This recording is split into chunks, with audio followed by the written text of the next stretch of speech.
inside of me. Harness resilience through the pain. I'm a warrior. Self-bio, sleep on checkmate. Are you kidding? Marco to the rescue. The blade comes out and he shuts it all down in one fell swoop. Absolutely stomping. Oh, what is that? Haven't even got to the bridge. Backbone. Warrior, I'm a hurricane like Gloria. I won't fail my times now. Rise of glory won't back down. I take the pain and I let it out. On the mountaintop, shout it out. Break away, let me demonstrate my mentality. Activate. Oh, Rampage through the side room. Everybody, massive for Bernard. Catches everybody else. I'm a warrior. Gonna look to make it happen, and there it is. Proper. Cannot be stopped. On the mountaintop, shout it out. Break away, let me demonstrate my mentality. Activate. Welcome to Watchpoint. I'm your host, Sochwind, and with me here at the Watchpoint mobile studio are Jonathan Reinforce Larson, Scott Costa Kennedy, and Danny that Crocs guy. Get those out of here. Disgusting. Come on. Right. This is smart casual on the desk, and you're going to wear Crocs. We're getting It's serious my over work here. shoes, all right? I never wear it anywhere else. I just wear this when I'm at work.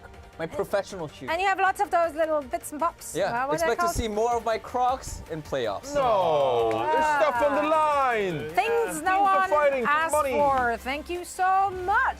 And now, gentlemen, it is our final week here at the Blizzard campus in Irvine. Yeah. I'm gonna miss this. I'm gonna actually miss the gonna view. miss I'm gonna it. miss all the corgis, the squirrels. there's so many the corgis corgis. fighting squirrels. We're gonna miss the our neck pans on the back, just the back of them. Yeah. We're going to roast it in the I back. know, I like it. I'm gonna miss Phil Hampson. You can. You can take him home, actually. I don't Really? think you can. I don't think you that, can. that one belongs to someone else. I'm taking this one then. I'm taking this one then. Whatever. All right. I guess I have nothing. We're scavenging the studio in the last week. Tomorrow the entire thing is going to be empty. And someone out there is going to be in trouble because those props do not belong to us. Now, if you've seen Watchpoint before, then that's great. If you're not, then how dare you? But you will know that at the end of every show, we make predictions about, all the matches throughout the day. But what's it all for? You might be asking. Well, the very least is going to be for bragging rights. Maybe we'll decide something else. Maybe we will listen to or rather your ideas on Twitter in terms of punishment. It's a horrible idea. No, don't. Yeah, no. Not I don't know about that one. Without any further ado, I do want to take a look to see where we are actually standing with our predictions. Oh, sugar right, the money. here we Here we go. go. Let's go. Oh, That's wait. playing to win, baby. 69.6%. Nice. Take that. You're a loser, Johnny. You're a loser, Danny. no. You're a loser, Solly. No, hey, I'm not not. great. I'm literally just one away from you. I'm actually kind of happy about this. That's shocking. I'm beating Zoe and Reinforce. God, what are you guys doing? I blame And the you guys call Houston yourself Outlaws. professionals? The Houston The Outlaws. Houston Outlaws, you're the fault why I'm here. I'm not even going to blame anyone. I mean, I was making my picks during my maternity leave Yeah. without even watching the You games. have an And you're excuse. still tied with John. And I still tied with John. I have no idea how that worked out for me. I but went on intellectual Yeah, leave. yeah, you had some moments, Reinforce, and actually our data scientists have been working overtime on an extremely hard project over the last months, actually, and that is finding interesting things regarding our predictions. Oh, wow. That's right. That's what we spend people's time on. Now, certainly there are trends and anomalies, I dare say, as well. Let's just look at the facts here. I, for example, recently been going really all in on Atlanta as well as Florida. So let's take a look at how that worked out for me so far, because I feel that actually worked really well. So lucky. Florida wins lottery. That's pretty good. Yeah. All right, you went 11-4 picking Florida. That's actually correct. so good. 73.3%. Oh, that's pretty That's good. higher than your average. Yeah. That's actually really good. Florida has been a good pick for you. I was way behind all of you. So Florida dragged me out of the mud here. Wow. I appreciate it. How did Atlanta work out for me, though? The Phoenix rises, sort of. Kinda. Okay. Yeah, it's not bad. 15-9. Low average. Better, Yeah. could have been worse. You lowered your average. They didn't make the ship sink, so I appreciate that. So Atlanta, we're still good. Florida, we got something going. I don't know. I'm feeling you today. Scott, Oh, Scott. Oh, Well, Scott, he had what can only be described as an acrimonious relationship with the Washington Justice. There are times where you should have predicted them when you didn't, and there's definitely also times where you went out on a limb to predict them, but with some trepidations. Let's see how your Washington All right, give me the stats look numbers. like. Where do we go? 50% of the time. 50%. Yeah. I can see how that's frustrating. I'm actually surprised I only Wow. picked them 6 times. It felt like 20 to me. It felt like every time I picked, it had extra Emotional weight. toll it took. And 50% of the time, it works every time. That's my good feeling about the Justice. So they played more than 24 matches, and you predicted them 6 times. And it was hard every single time. They played Paris Eternal, New York Excelsior, Vancouver Titans, Boston Uprising, and you were right 50% of the time? I wish I could see the matches I predicted them and they lost, because I think I would be very upset at those picks as well. So, you know, hey, Yeah. you win some, you lose some. Yeah, 50-50. Yeah, I think 50-50. that's just good enough. Why not? Danny, I mean, earlier in the season, you were all in on London Spitfire. That's right. However, later in the year, you kind of, shifted to being overly confident in Toronto Defiant. I just have one question. Why do you hate America? Where's this sudden Yeah, Canada well, love yeah, coming from? apparently- What's going on? You know, Canada? us Americans are, we're a special breed. I Okay. have no idea what that.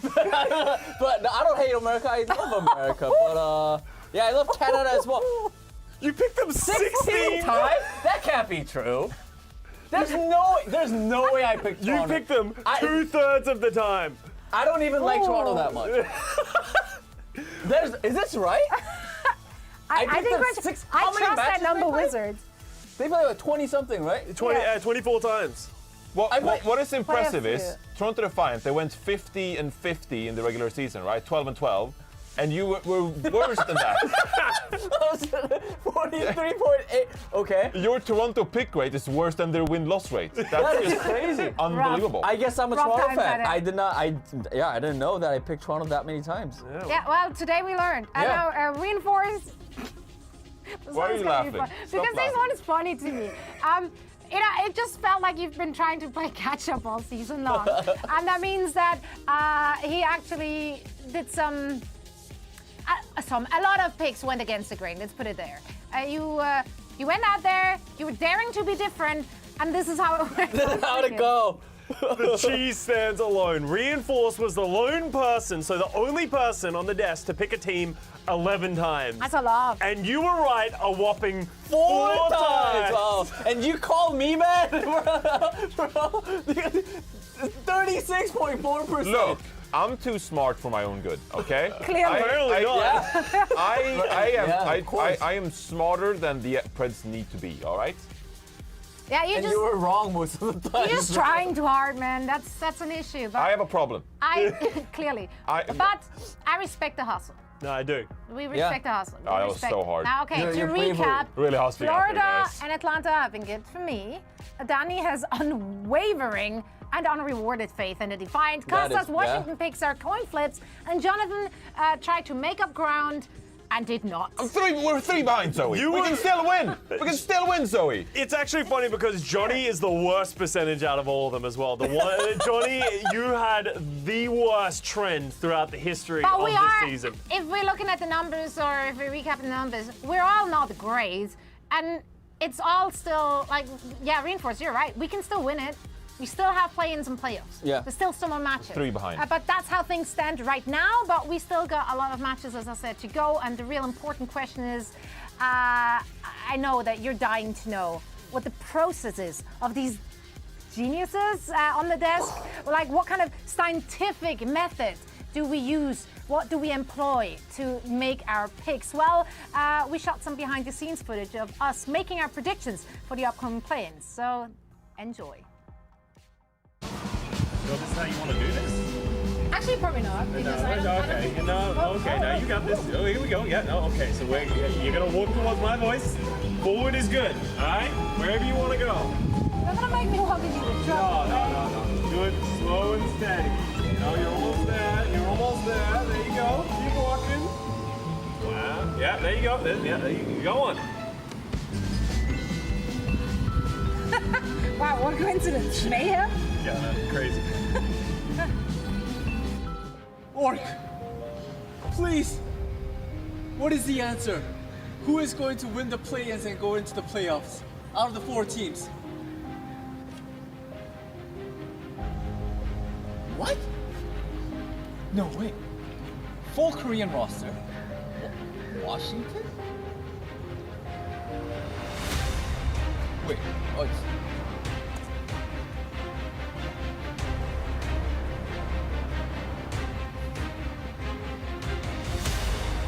Funny mate, Cassie here. Yeah, no mate, doing good. Just trying to get a play-ins prediction from it, mate. Are you guys feeling confident? Should I back you guys up?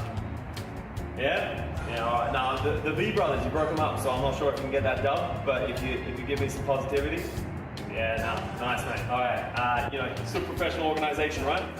Yeah, no, I got you, mate. I got you. Alright, you're going all the way. Busan Uprising, till you die. Love you, mate. Cheers. Hey! So for the Mayhem, they're 12 and 12. Toronto Defiant also 12 and 12. And they both had playoff success in the Summer Showdown. They're good teams, all right? Washington Justice are 11 and 13. Not as good. No playoff success. But Washington has decay. They have decay. Washington has decay. They have decay. I should go with Toronto, Florida, but I'm going with Washington. I'm going with Washington. I'm going with Washington. Yeah, it is those inside connections and those brilliant methods which allow us to make stellar predictions. Predictions surely better than the average fan could make him. Of course. Right? Oh yeah. Right? 100%. Fans were reducted. Let's see whether. Excuse me? I don't Okay, believe fans. that. Okay, before you get a head full of steam, I would like you to know that I'm coming for you. Okay, you guys are too. This 0.5%. Same. Well, okay, same. Johnny, maybe not you, but you guys are safety Sally. Sometimes you got to go on a risk, not like Johnny does, but I'm gonna that face risky? down chat. Okay. All right. I believe in you. Thanks, Danny. I'm gonna go with the chat because I want to win. All right. I feel like Chad has just been playing it safe, you know. Like if you're really smart, you do what Johnny did. You might Yeah. lose, but no, that's it. Yeah, You're Chad, just be gonna lose, bold. actually. Yeah, be you gotta bold, be Chad. bold. But You gotta okay, take bold fine, chances, Chad, right? Yeah. fine. If you're so smart, then why don't you just go out there and buy the new Zen skin? Yeah. Huh? Yeah, huh? Yeah. You wouldn't. Clock is ticking. You No wouldn't. better time than now to enjoy the new Clockwork Zenyatta legendary skin, which I imagine is a product of quality Swiss clockwork engineering. No bias Oh, yeah. at all. But we only have 300 league tokens, which you need to spend. Goes on sale starting October 4th.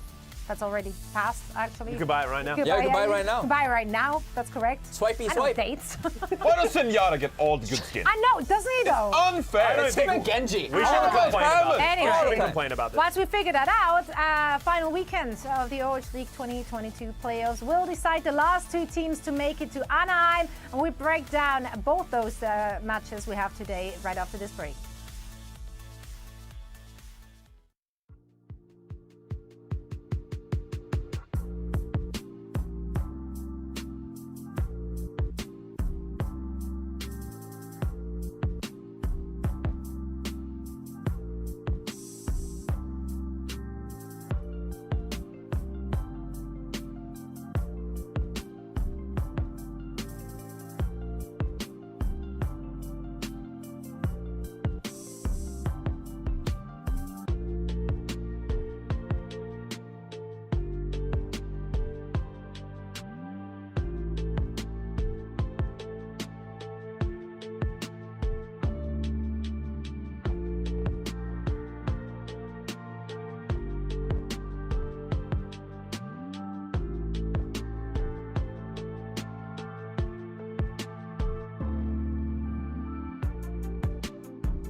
Welcome back to Watchpoint. 2 matches today to start off the play-in weekend, but it is double elimination. In fact, let's just take a look at the bracket to explain to everyone how things will work out for the next 2 days.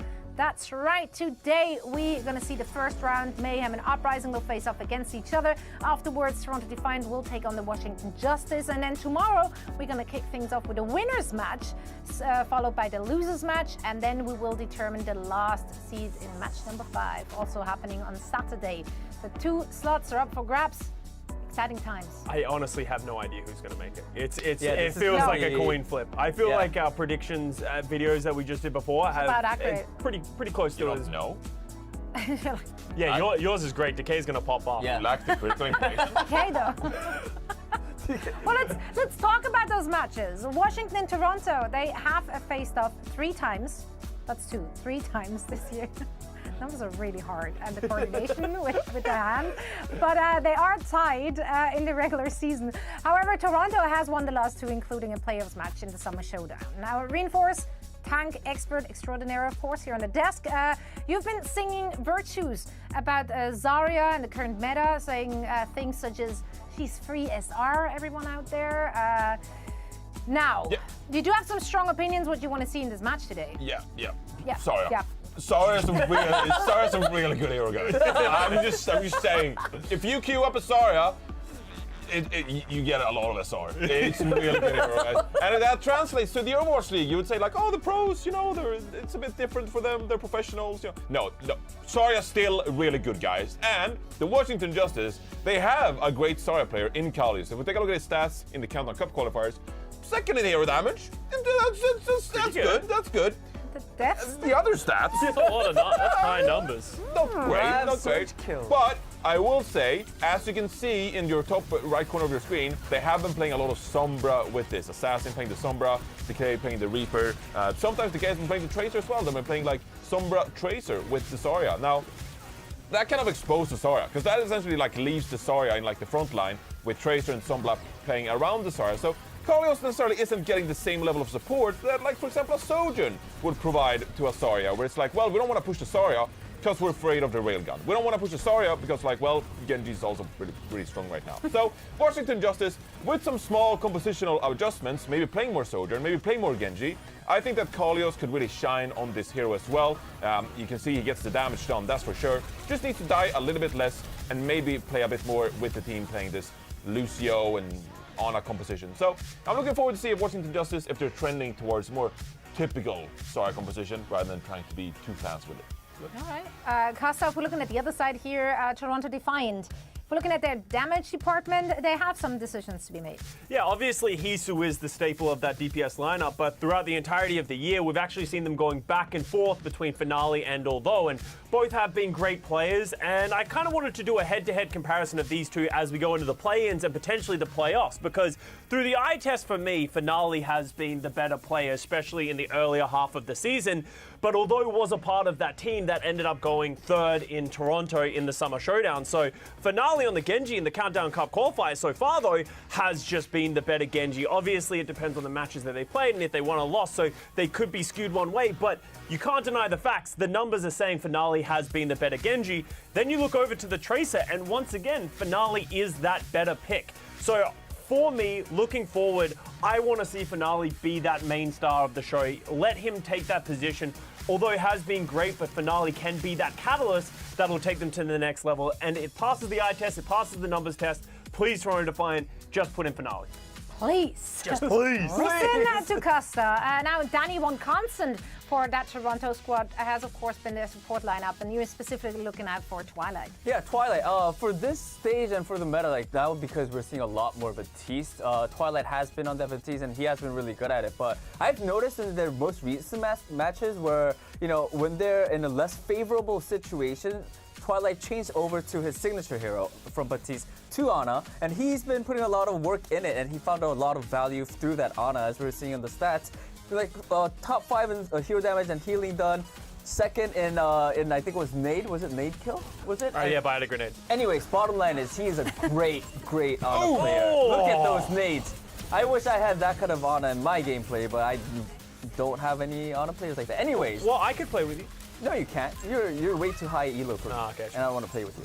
Hey, catch a trace! That came out of nowhere. So for this match, I think I am keeping my eye out on Twilight and his Ana. I do believe that he will sort of stick with the Batiste first, but that I am also expecting to see him on Ana as well throughout this match.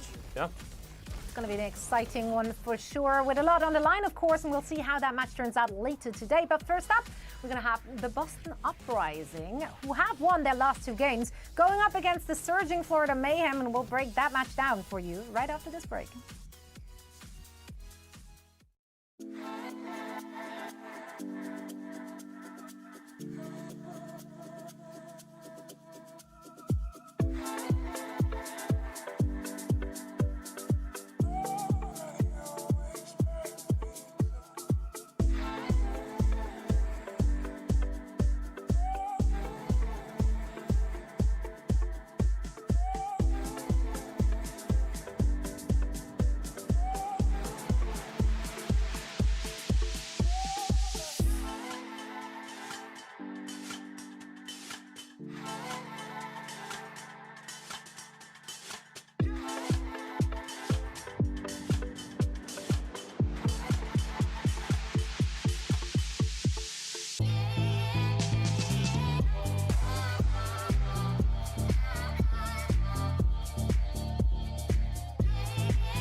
Welcome back to Watchpoint once again. Our first match of the day sees the Boston Uprising taking on the Florida Mayhem. Now, these two teams have only met twice this entire year. Whoa. And currently, it's 1-1. No way. No way. I What a know, rivalry. but their most recent results is interesting, as Boston did sweep Florida.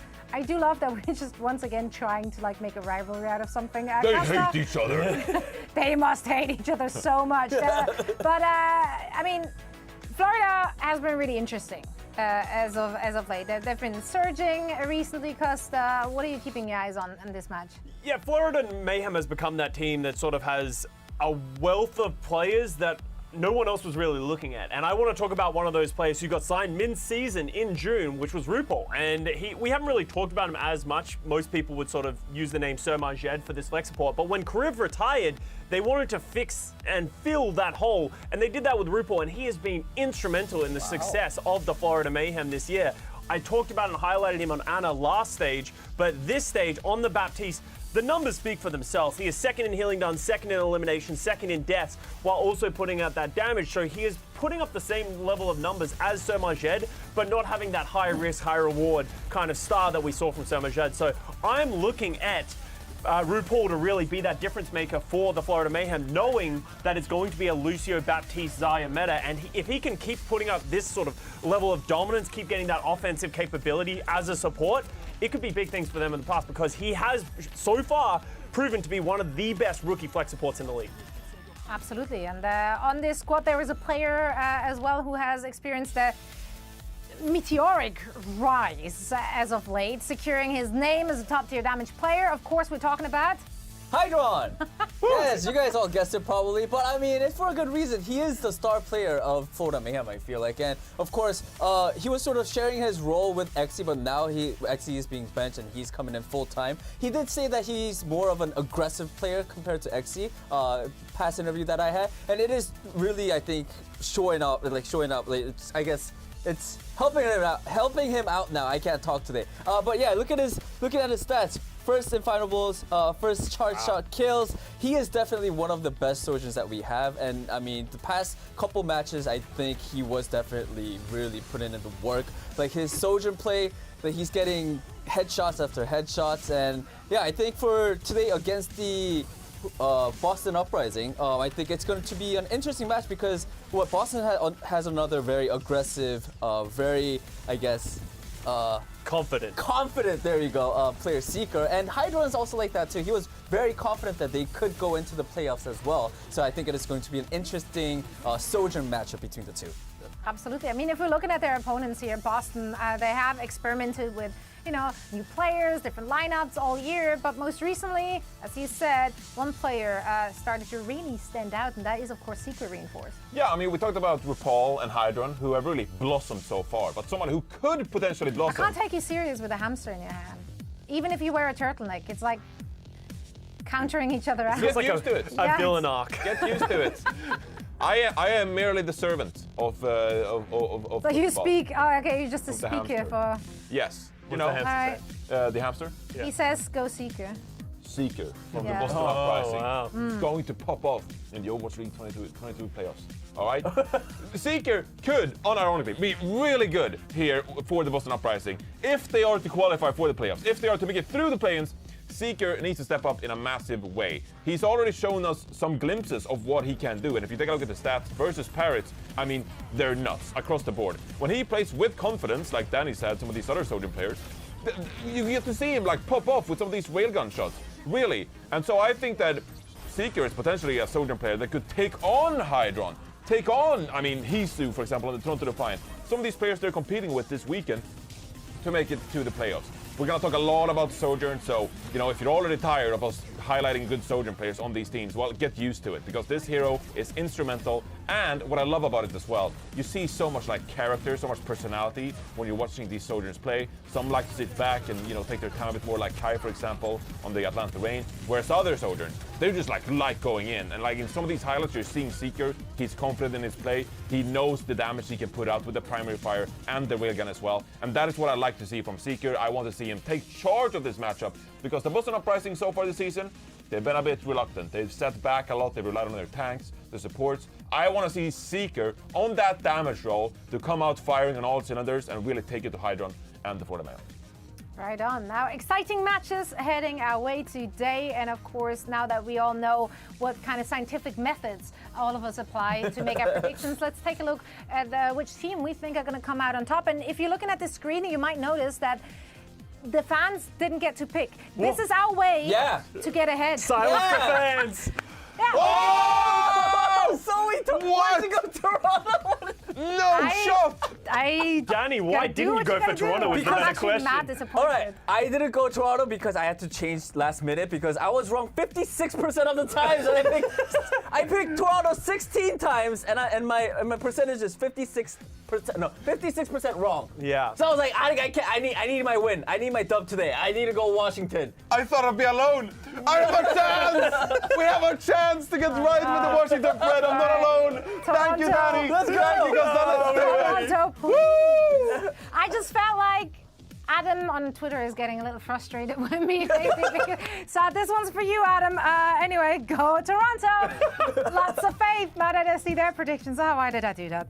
That was a mistake. Either way, we're going to find out how it's all going to play out for our pick'ems, pick'ems, that's the name of it. Yeah. Predictions, rather. In just a little bit, we're ready for the first match. This is it for our Watch Point pre-show. And for all the action now, we're going to have Joss and Necra joining. Hey, guys, what's up? Let's go, Sully! Toronto fan, let's go!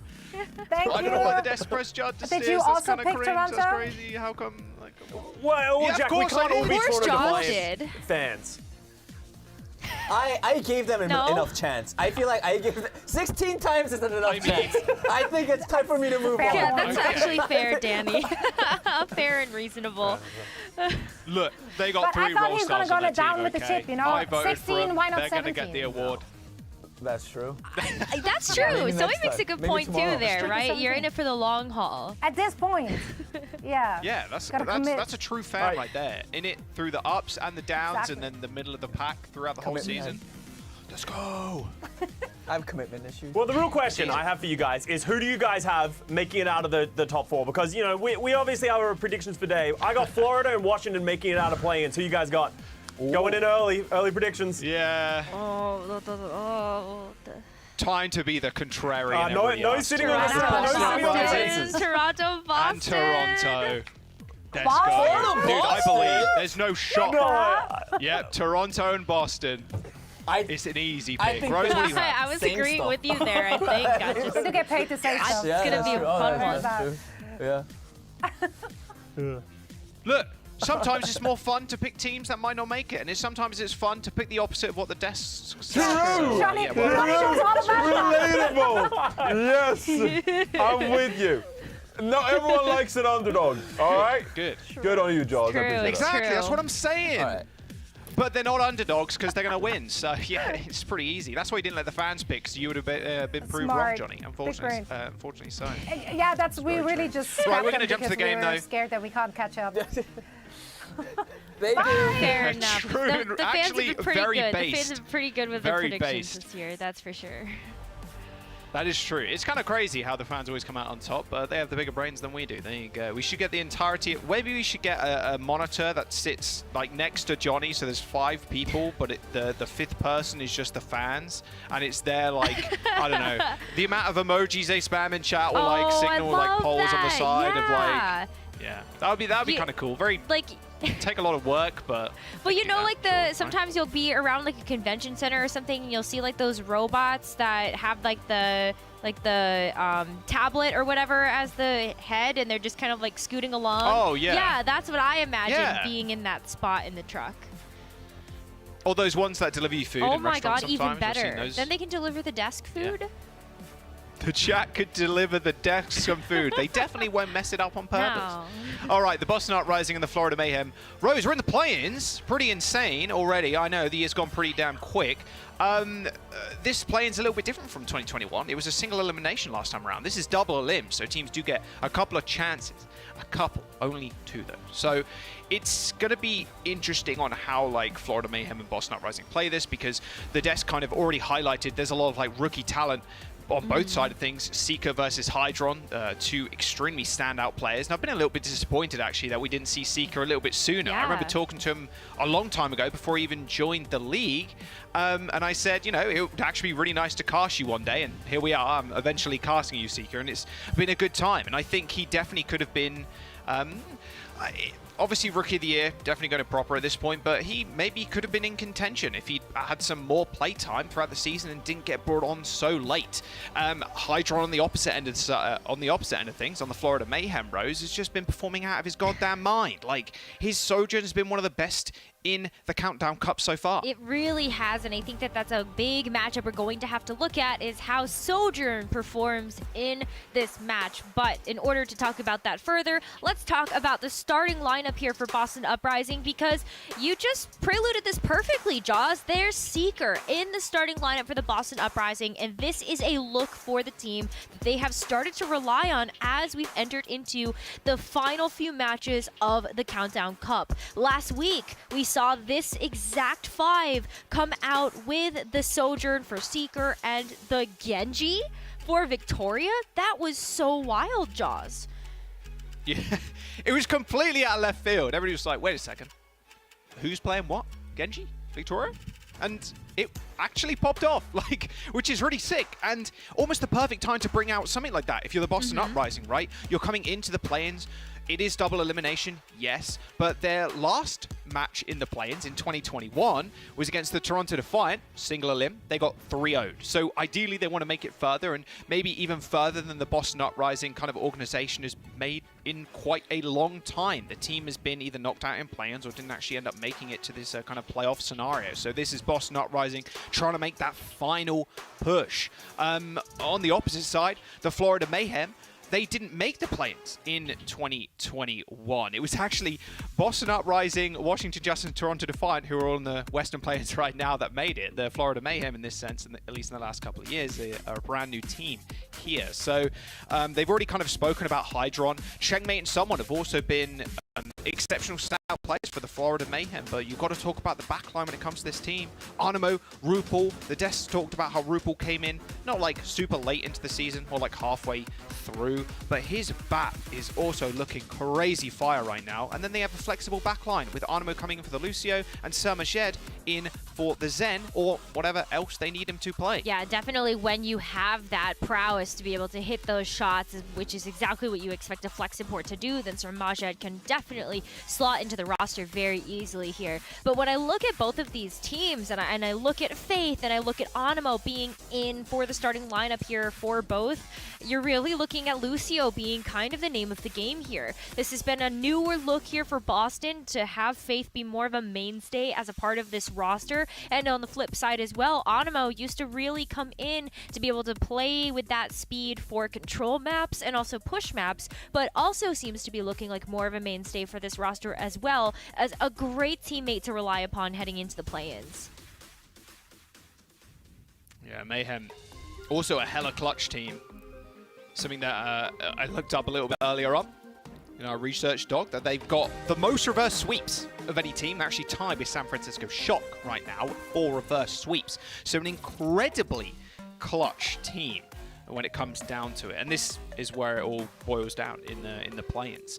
And I think this series is going to be a test for both Seeker and Hydron, right? Seeker, both of them rookies. Seeker, more of a rookie, I guess, Rose, like coming in later than Hydron did, right? But I think it's going to come down to the Sojourns here. Seeker versus Hydron. Victoria, maybe we see a little bit of Genji here and there. Checkmate, we definitely will. We're going to Busan. We're going downtown as our first map. And yeah, there you go. Called it already. Victoria on the Genji. Seeker Sojourn. Hydron Sojourn. Checkmate. Yes, and this is exactly the look we would have expected to see here from both Boston and Florida. A lot of the meta in the Countdown Cup has started with a lot of like experimentation with Orisa and Diva, and you saw Punk playing many different tank heroes in this stage, but it really has been all leading up to this evolution into the Zarya meta. Zarya is one of the strongest tanks in Overwatch 2 right now, and Overwatch League teams are going to show you that when it comes down to these compositions, also relying on that Genji and that Sojourn to really make the Zarya pop. I mean, you got a good Baptiste RuPaul. Victoria's got a sharper blade, though, as the first blood goes to the Boston Uprising. Someone also falls. Rather aggressive push there from Florida. But the Boston Uprising will take the cake, at least in this first fight, and they should be able to cap point off. Yeah, you should really pay attention to what team is going to be losing members first, because especially when you're running a mirror composition like this, you are looking at who is going to be able to get that first pick and who is able to stay safely in the back line in order to make those big plays happen. So Victoria being able to dance on these rooftops right now, especially when Faith is going to be there to back him up, is a pretty big deal. Victoria, everybody kind of looking at Hydron right now, or at least they should do. There you go, Punk and Seeker taken pretty low. Seeker stood in that disruptor shot for a little bit too long, wasn't able to get healed up. The Florida Mayhem claim both DPS of the Uprising.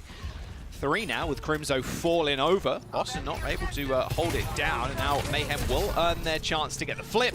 Hydron doesn't find that exit kill. Faith a little bit too quickly, hiding in the skybox there.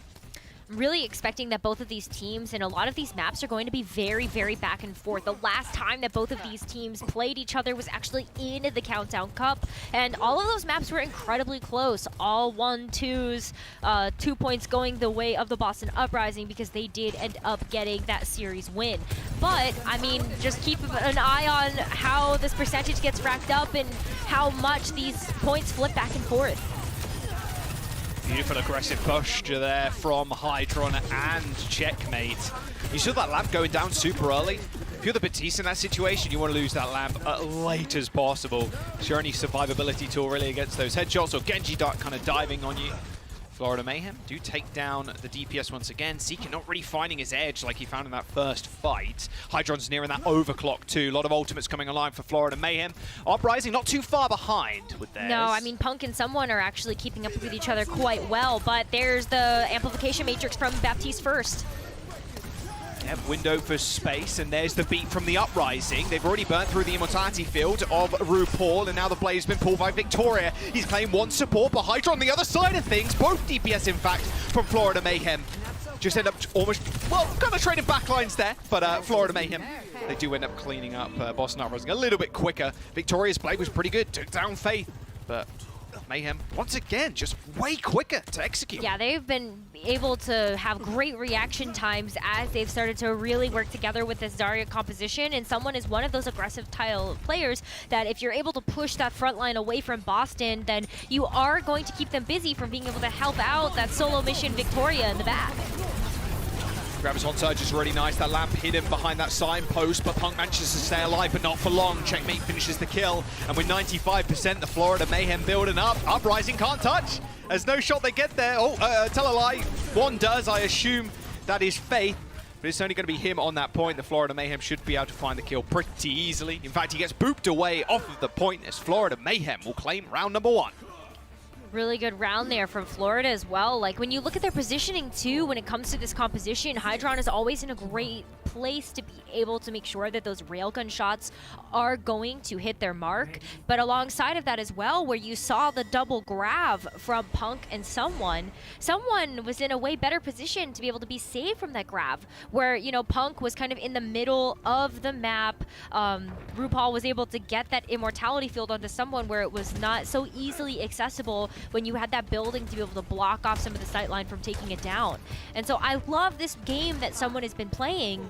You know, before, towards the beginning of the season, I really thought it was just all about aggression and he was paying less attention to his surroundings, but now he's using those surroundings towards his advantage. And so where does someone try to attack from? Keep an eye on that. Man, Florida Mayhem just playing at a different pace right now than the Boston Uprising. I felt like Uprising played at that kind of fast-pacedness, I guess. Fast-pacedness, that's definitely a word. At the very beginning of Busan on that first map, the downtown, but now they're being able to replicate that. You saw instantly Checkmate and Hydron trying to force the bubbles out of Punk, and then Checkmate decided to just almost into the backline, force Crimzo into a position where he's either shooting Checkmate, healing himself, and not paying too much attention to Punk, which kind of results in someone and Hydron kind of running him over. Night Disruptor field, Lamp Force pretty early on Florida Mayhem's side as Hydron ends up having to back off. He is getting checked by Victoria right now, but going through this choke's rather hard to do against so many people with AoE abilities. RuPaul claims 2 lives, and here comes the dive and the staggers for the Boston Uprising. Florida Mayhem win this second fight. And look how fast someone has charged this grab, Rose. Yeah, that grab's going to be online so fast that's why Florida feels so comfortable being able to push up as close to spawn as they are. You know, you have such a great point about how close corridors a lot of these entry points are, and so when you have the Disruptor shot and the grab, wherever you walk, you will be in a great sightline for that. Wow. Nice opening win there for Boston Uprising, but Hydron just gets sniped, or Hydron snipes Seeker, in fact, behind RuPaul's window. And yeah, no real hope for Punk. The lamp's gone, not much health to bear. Well, I guess Boston Uprising at least kill RuPaul, but it's going to be all for naught, really. Faith can't really stagger himself. He needs to die or get out ASAP, ends up dying. As we're 65% at building, you're looking at near last fight here for your Boston Uprising with all the ults online for Yeah, and all they Florida. had to use there was that amplification matrix, and so they still have access to 4 other ultimates to use to clutch out this round. And with a pick like that, that's disaster. I mean, this is actual domination right now from the Mayhem, and they ain't even playing COD. Like, they have 4 ults. They're playing this far up. Victoria's Blade's going to have to go huge. And remember, there's no nano on either side, so you're looking at forcing ults at the best of times. Grab comes out, make that 2. Look at the low health members on the Boston Uprising. Faith hasn't even got the beat yet. The Florida Mayhem just absolutely running away with Busan. 2-0 on control, easy as you like. That is such a stark contrast to the series that Boston and Florida played not even just 3 weeks ago. That was not close at all. And this is the Florida Mayhem that we're hoping is kind of waking up here. But how do Boston fight back when the mirror doesn't seem to be so in their favor right now? Man, oh man. I was hoping for a little more of a duel there between Hydron and Seeker, but Seeker couldn't really pop his head around. Hydron had his number over and over again, but what can you really expect? Nothing less, really, from Hydron, one of the best Sojourn players that we've got in the league right now, and especially in the Countdown Cup, looking at his stats. My word, Florida Mayhem and maybe my Boston Preds out the window. It's double limb though, remember? Don't forget, don't forget. We're going to a quick break. We'll be right back after this.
season perks are here. New community-designed Overwatch 2 cosmetics. Our skins for all heroes including Sojourn, Junker Queen, and Kiriko. And 3 for 3 perks are back. 3 League home and away skins for every 3 hours watched. Connect your Battle.net ID to your YouTube account and watch the perks pile up.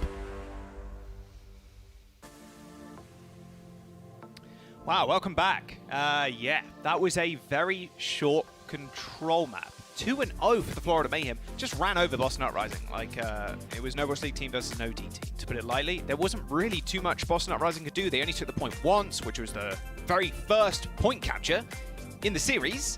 And then Florida Mayhem just kind of swept them under the rug. Rose, that was a little bit devastating for the Boston. Yeah, that was probably not the type of pace they were expecting, but we as an audience have grown to expect from Florida Mayhem.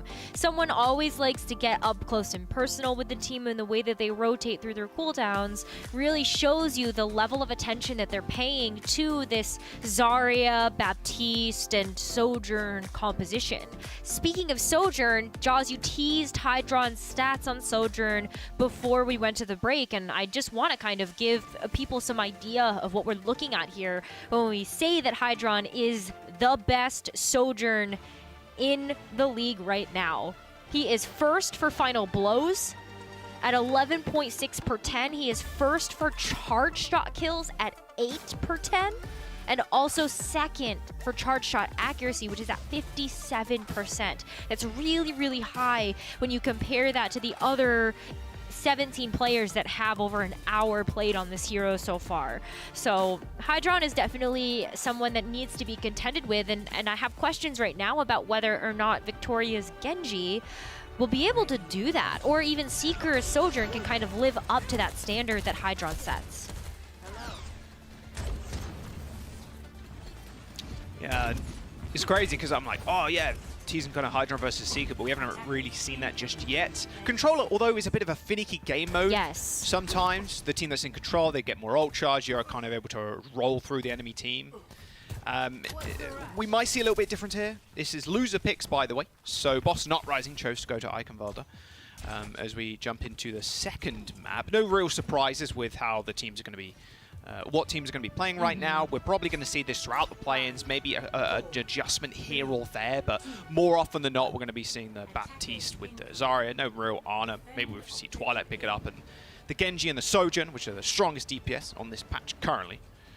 Yeah, for sure. And I think a lot of that Boston strategy might have to be trying to distract RuPaul from healing the team. And so maybe that is about sending Victoria into the backline. But when you have someone's lightning fast reflexes to be able to take him out before he gets there, that's a pretty big deal. That is a large pick if you are Punk. You do end up getting cleaned up, and you do have a Lucy on the other side of the team, so maybe it's not as big as it kind of looks, as you can taxi. But killing someone and removing all that energy is also pretty nice. We'll see how quickly the Boston Uprising can react now, as Florida Mayhem still waiting for their tank to come back. Yeah, well, Florida at this point can just back up, and someone is already back in action. You can see that Anima was there to taxi him, exactly. Beautiful angle here from Hydron. He doesn't end up missing one charge shot as the Boston Uprising noticing this. Do end up surging forward, but once again, Punk is just in the front line. Gets taken out by someone, who then eliminates Victoria off the back of that too. 2.5 minutes to go.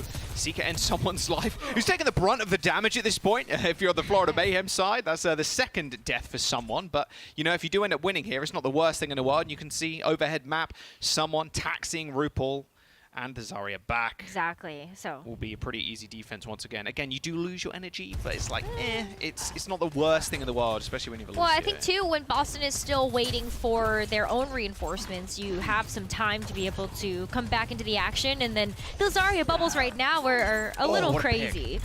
So they last wow, I think that was a max range dash from Victoria there. Max range dash into the right click.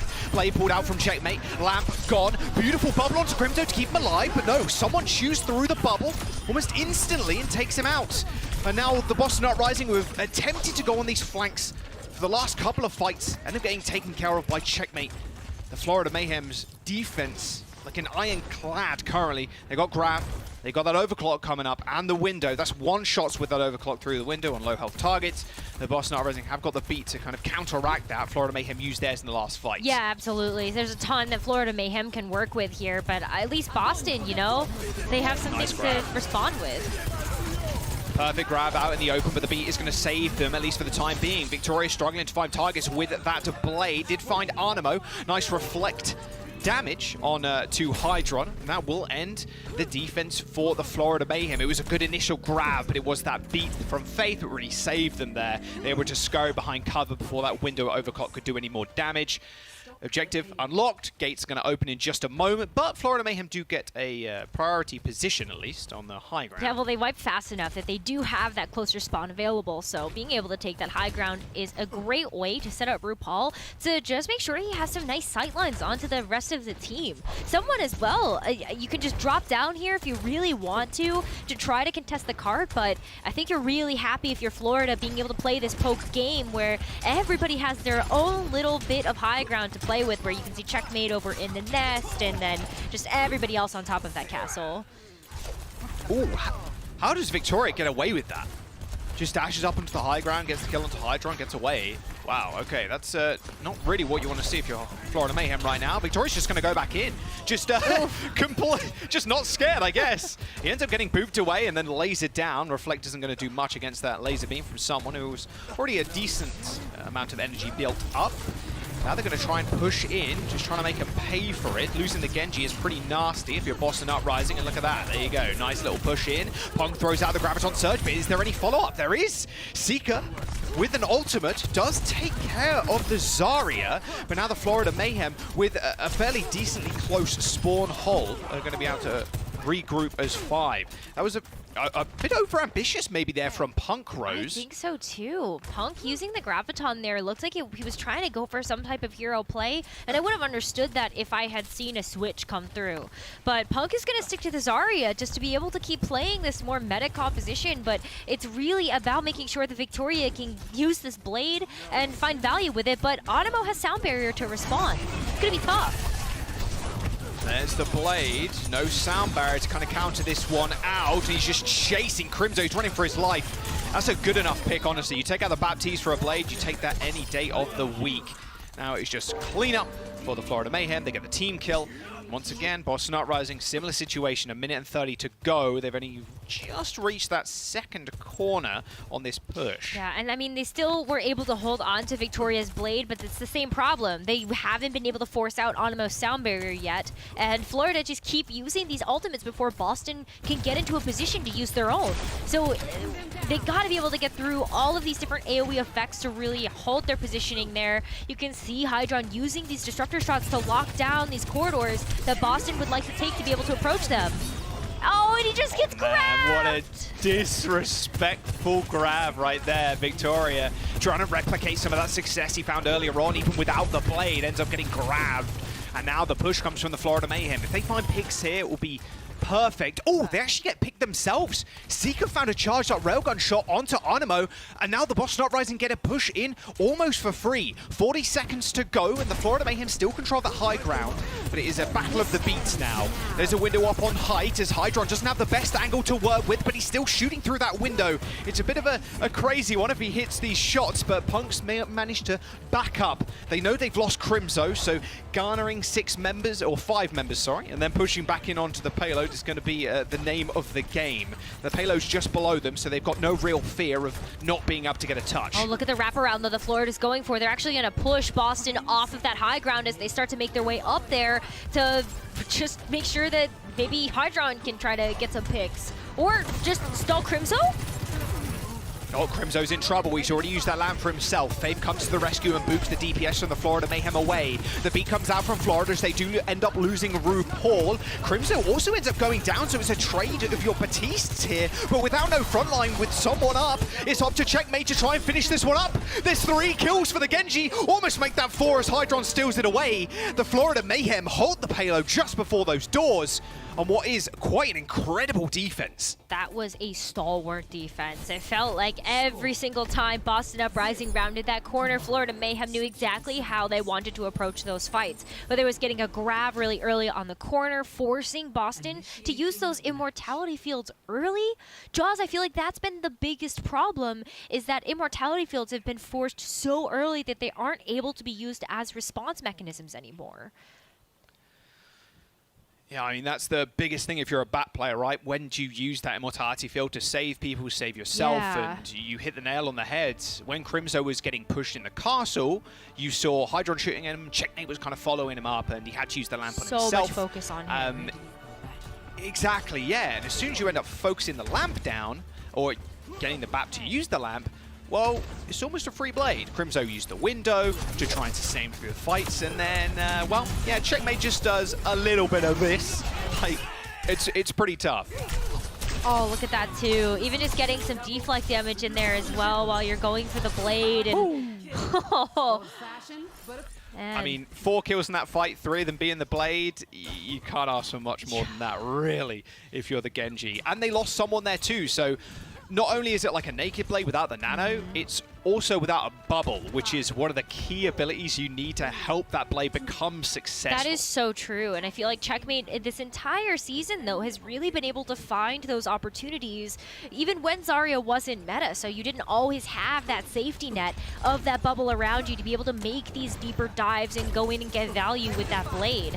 I mean, there's a big reason, and I feel like that clip alone is pretty reason enough why Checkmate is in the top 10 for final blows, eliminations this season. Just keeps being in the kill feed. Man, you cannot let Hydron sit on an off angle like that. Faith got body shot, like, instantly. Oh, hello. What's up? I mean, Victoria dies. Yeah, you can't let Hydron or like any Sojourn player sit on an off angle like that. Free charge on the railgun, he hit a body shot on Faith, and he was instantly cleaned up because even without a headshot, still does a fair amount of damage. 5 minutes and 40 seconds. I don't think I've seen a point A take on Eichenwalde that has been that quick. Florida are going to open those doors in just a second. Yeah, I mean, they just need to get to the doors. They don't even need to open them. That's it. They just need to get there to be able to win this map and get to match point for the series. Checkmate already is looking towards farming up that Dragon Blade. Look at how well he stays alive, too. That was just RuPaul right there, taking him from, like, 5 HP to 100. No, the lamp! Oh, Crimzo, that lamp was unfortunately quite tragic. Checkmate's going to be able to clean him up. Seeker manages to dash away. You saw Crimzo's lamp on the high ground there as what I could only assume was a lamp to try and save Punk on the low ground. The Frisbee hit the top of like the lip of the edge of the castle, and Punk wasn't able to get saved, and someone just kind of focused him down. The Florida Mayhem now moving the payload. Boston Uprising, Rose, they got 1.5 fights, if that, really now. Wow. I mean, even RuPaul has Amplification Matrix. Checkmate has the blade! I mean, yep, got the blade, and there's no sound barrier, there's no lamp, and there's no one from Boston Uprising to stop this carnage from unfolding. The Florida Mayhem, just blistering pace right now. Graviton Surge coming out, beat Overclock for Hydron. Punk and Victoria have to go Super Saiyan right now. And look how far they're playing up. The supports are going to be able to touch from the Boston Uprising, but that's just about it. Checkmate's going to chase Faith away. Victoria claims the kill onto Hydron, but that's just about it. Here comes the blade, the final hope for the Boston Uprising's defense, but it's not going to happen. The Florida Mayhem just synced that payload in, and that's a 2-0 already. Match point for Mayhem. The Boston Uprising, Aero 404, they aren't found. Boston look like they don't know how to respond to the pace that Florida are setting. I mean, it's so difficult because the way that Florida have been surrounding them as a team, just where do you look? You can't look behind you because then someone's in your face, and if you don't look behind you, then Checkmate's back there. Someone's always back there. Every angle. Man, what a start to the series for Florida Mayhem. A 2-0, and Checkmate, yeah, being the star of the show, especially on Eichenwalde. And remember, this is a double elimination bracket in the play-ins here, so even if Boston Uprising do end up going down, they'll drop to the lower bracket and then still have another chance to move on to the playoffs. We're going to jump to a quick break. Florida Mayhem, they might just end it here, Rose. Map number 3 on your screens in a bit. It's Boston's pick.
event perks live at the Overwatch League playoffs and grand finals through the mobile app. Get all broadcast perks, plus 100 tokens, new in-game cosmetics, an exclusive spray, and all new drops across games. Tickets available now.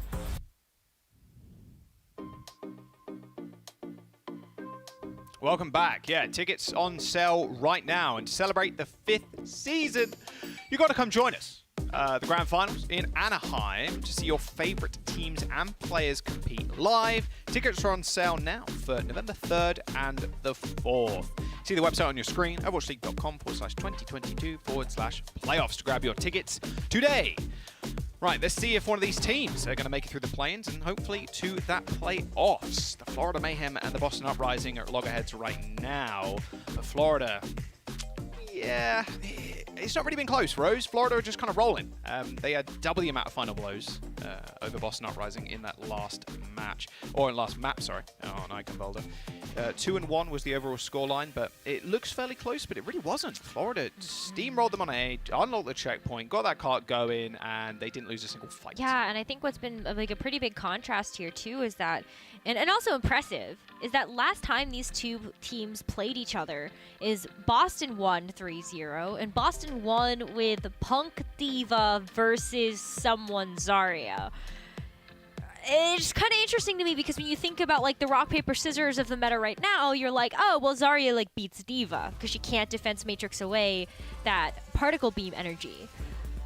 But yeah, I think maybe just kind of having to switch up what you play, where you play it is kind of the name of the game right now. Is this is Boston's last chance to stay in the series, and Circuit Royale is where they're headed next.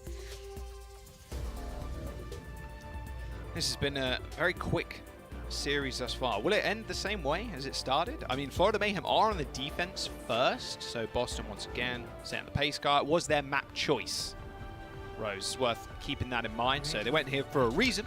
Definitely to be able to maybe play some Widowmaker.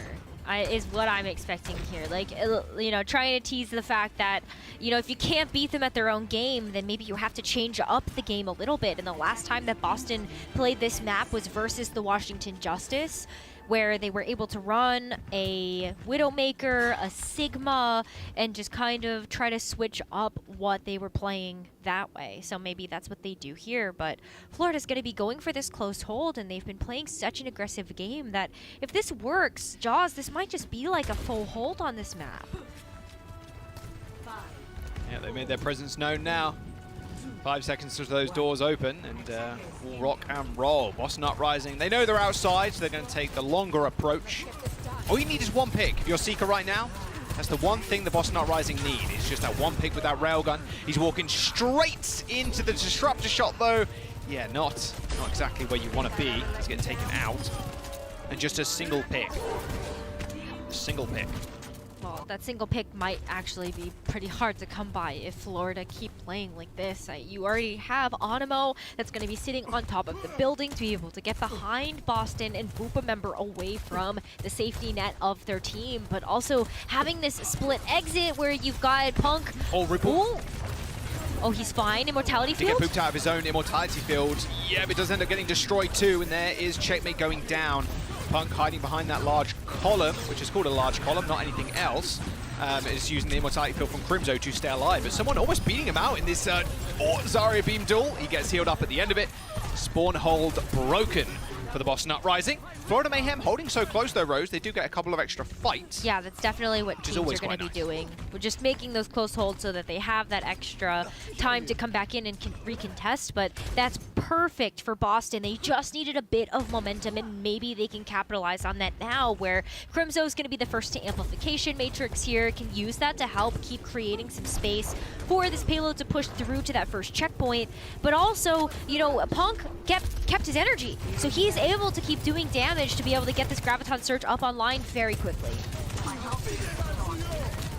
Right, Deflector's gone out already from Victoria, and there's the window from Crimzo. If you're on the losing end of things, that window's nicely placed, by the way, straight on top of the payload. Good angle. Looking thick, looking tight, looking solid. Hydron's laser beam looking pretty thick, tight, and solid too, as it enters Seeker's heart and ends up killing him. The Boston Uprising push back once again. Now we're entering ultimate territory. Speaking of which, there's the grab from Punk right on the side of the stairs, but the sound barrier from Animo comes out just in time. Blade next, a bit of flowchart Overwatch right now, but Hydron sends him packing, and a right click from someone finishes Victoria off. Another beat, another grab, here you go. Flowchart Overwatch very much in effect, as the Boston Uprising on the receiving end this time around from that Graviton surge, as Hydron just cleans on up. The only problem about that flowchart Overwatch, Jaws, is that it's been broken. Checkmate has a Genji Blade, and Faith just used the sound barrier. So now what can Boston do to be able to contest against that ultimate when they only have 1 minute and 20 seconds to be able to push this card over the line and get some extra time on top? Checkmate's already in position. Oh, gets spotted out. They do know. There's the blade pull. Oh, looking to force the lamp. Oh, just forcing damage straight into the back. Almost 3 kills there from Checkmate. Faith a little bit too quick on the Lucio. 1 minute to go, Rose, and that payload hasn't even reached that first checkpoint yet, and it's slowly regressing to another forward hold from the Florida Mayhem. Yeah, well, this is perfect for Florida, because if they're able to, even if they lose here, that payload will regress so far to the point that when they come back, they'll be able to get a last-second recontest in. So it's about the amplification matrices right now. Who's going to be able to find the value to get other ults online for that second contest, if necessary? That window looking hella deadly. Crimzo used one of his own, but there's 30 seconds to go, and the Boston Uprising have lost 4. I mean, Victoria just needs to die and reset. Nothing really much more he can do. There it is. 20 seconds. And because the payload has been continually moving back, Rose, even if Florida lose this fight, they've still got another fight left. Yeah, exactly. I was looking at that as well, and this is not looking good here for Boston to be able to make it through, especially if, you know, they don't get this sound barrier out of Animo. They might just win an all-out fight here, though. Just raw fight here for Florida. Okay, touch has been made. Uprising trigger in overtime, but the beat from the Florida Mayhem is just too good. Faith is infinitely far away, like us from the sun, to getting his beat online for this last fight. The Graviton surge from someone is really all that they needed, and there we go. Overtime's going to tick down. The Boston Uprising being held just before that first point. Florida Mayhem making their mark already in the playoffs, or play-in, sorry. They're not there yet. But they might be. They actually just might be, because Jaws, after this next round, Florida very well could be one step closer just in this double elimination bracket that we have here for play-ins. So I don't know if you're off the mark on that by saying that they're making a statement for playoffs. I mean, if they just speedrun the bracket real quick, you know, gold splits all the way through. Oh, that's just my a speed God. record right there. Hydron, though, in the chat. See you next season, guys. All right. Okay, that's Kicking rough. them where it hurts right now, Hydron. Okay. I like what I see. A little spicy. Hey, they got to win the map first.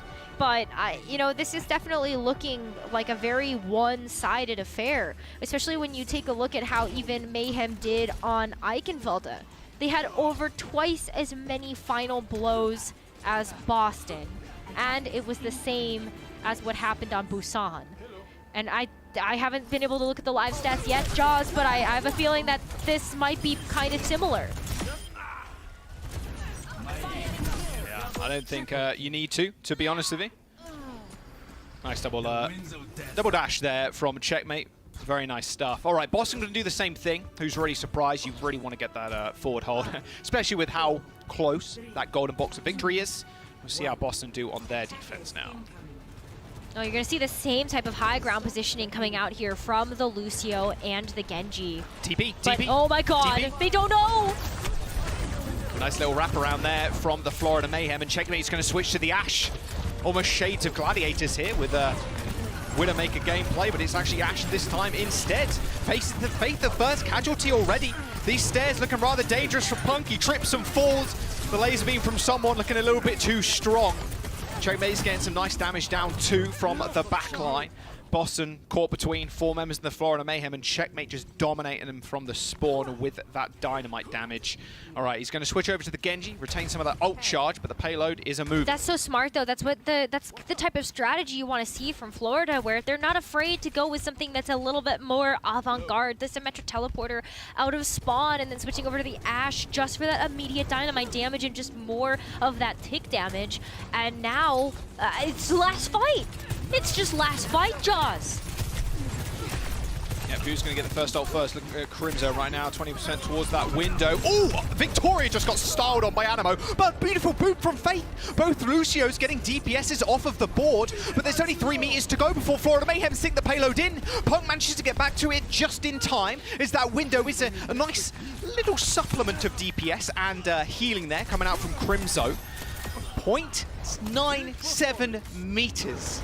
Boston Uprising were away there from losing the map and the series, but they will hold on for now. They will, but now it's really important that since that amplification matrix is off the board, that Boston gets something else online before Florida move in with their own. And as it stands, Punk is going to be the closest one to that Graviton Surge, but is it even going to get online before Checkmate and someone get their ults on? Hydron looking for a pick with a right click. He sees Faith. He knows Faith is behind that statue right now. There you go. Faith is going to make a move. The window comes up just in time. And there it is. The Boston Uprising. They're not going to be able to sustain through all of those support ultimates. There's no way on earth. The Florida Mayhem, in what was one of the speediest series we've had all year, 3-0 the Boston Uprising to start their play-in journeys off on the right foot. My word. That was fast. That was fast, and that was dominance there as well from Florida. I mean, again, just doubling final blows on all 3 maps and really just showing the kind of prowess that Florida have really evolved over the course of this stage and just this season. If they keep up this pace, Jack, they're going to make it. They're going to make it to playoffs, and they also just might make it pretty far in the playoff run, too. My God, I will check with the stats a little bit later because I want to know if that was one of the fastest series we've had because that was ridiculous. Like, it's 10-1, and we've done with the first series already. I mean, what a way to make an entrance into the play-ins, Rose. Like, unreal stuff. But the Boston Uprising, on the flip side of things, still have another chance. It is a double elimination bracket here in the play-in, so they will be going to the lower bracket. We'll see who their opponent is a little bit later on. Of course, we have Justice and the Toronto Defiant facing off against each other in just a moment. But, wow. Florida, what more can you really say about the Florida Mayhem? You just watched it. It was literally a synopsis of what the series could have been. It was that. Yeah, I mean, honestly, I think like if you wanted to sum up this series in a few main points, someone Zarya is really standout right now. There's a lot of great support coming in from RuPaul's Baptiste to make sure that the entire team can stay alive. And then Hydron and Checkmate just constantly getting those first picks and focusing down the back line of Boston really set the team up for success. And so that's why our player of the match today is going to be Checkmate. Because if he wasn't lighting up the elimination feed, then, well, yeah, I mean, his neutral game pretty strong. I don't even know what else to say. I feel like the clips just speak for themselves. Yeah, there aren't many of them either.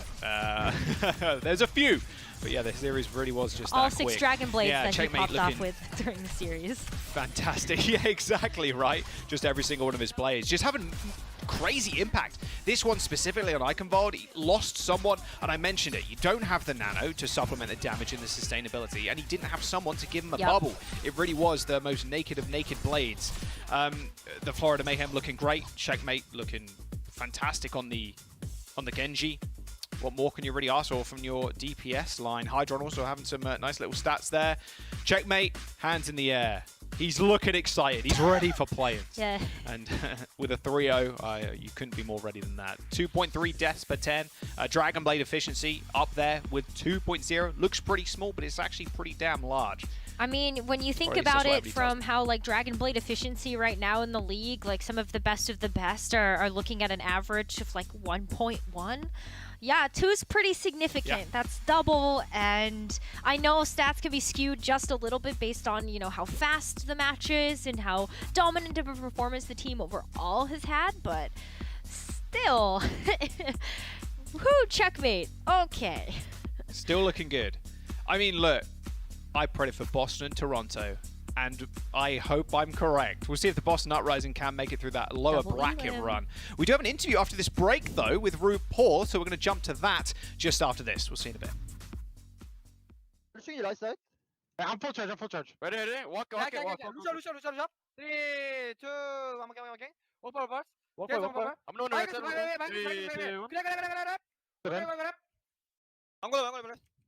The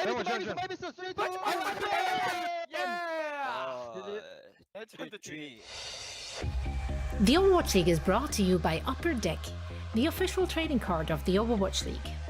And by TeamSpeak, the official voice supplier of the Overwatch League.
Welcome to Game Break. I'm here with RuPaul from Florida Mayhem, coming up from a 3-0 victory against the Boston Uprising. RuPaul, how are you doing?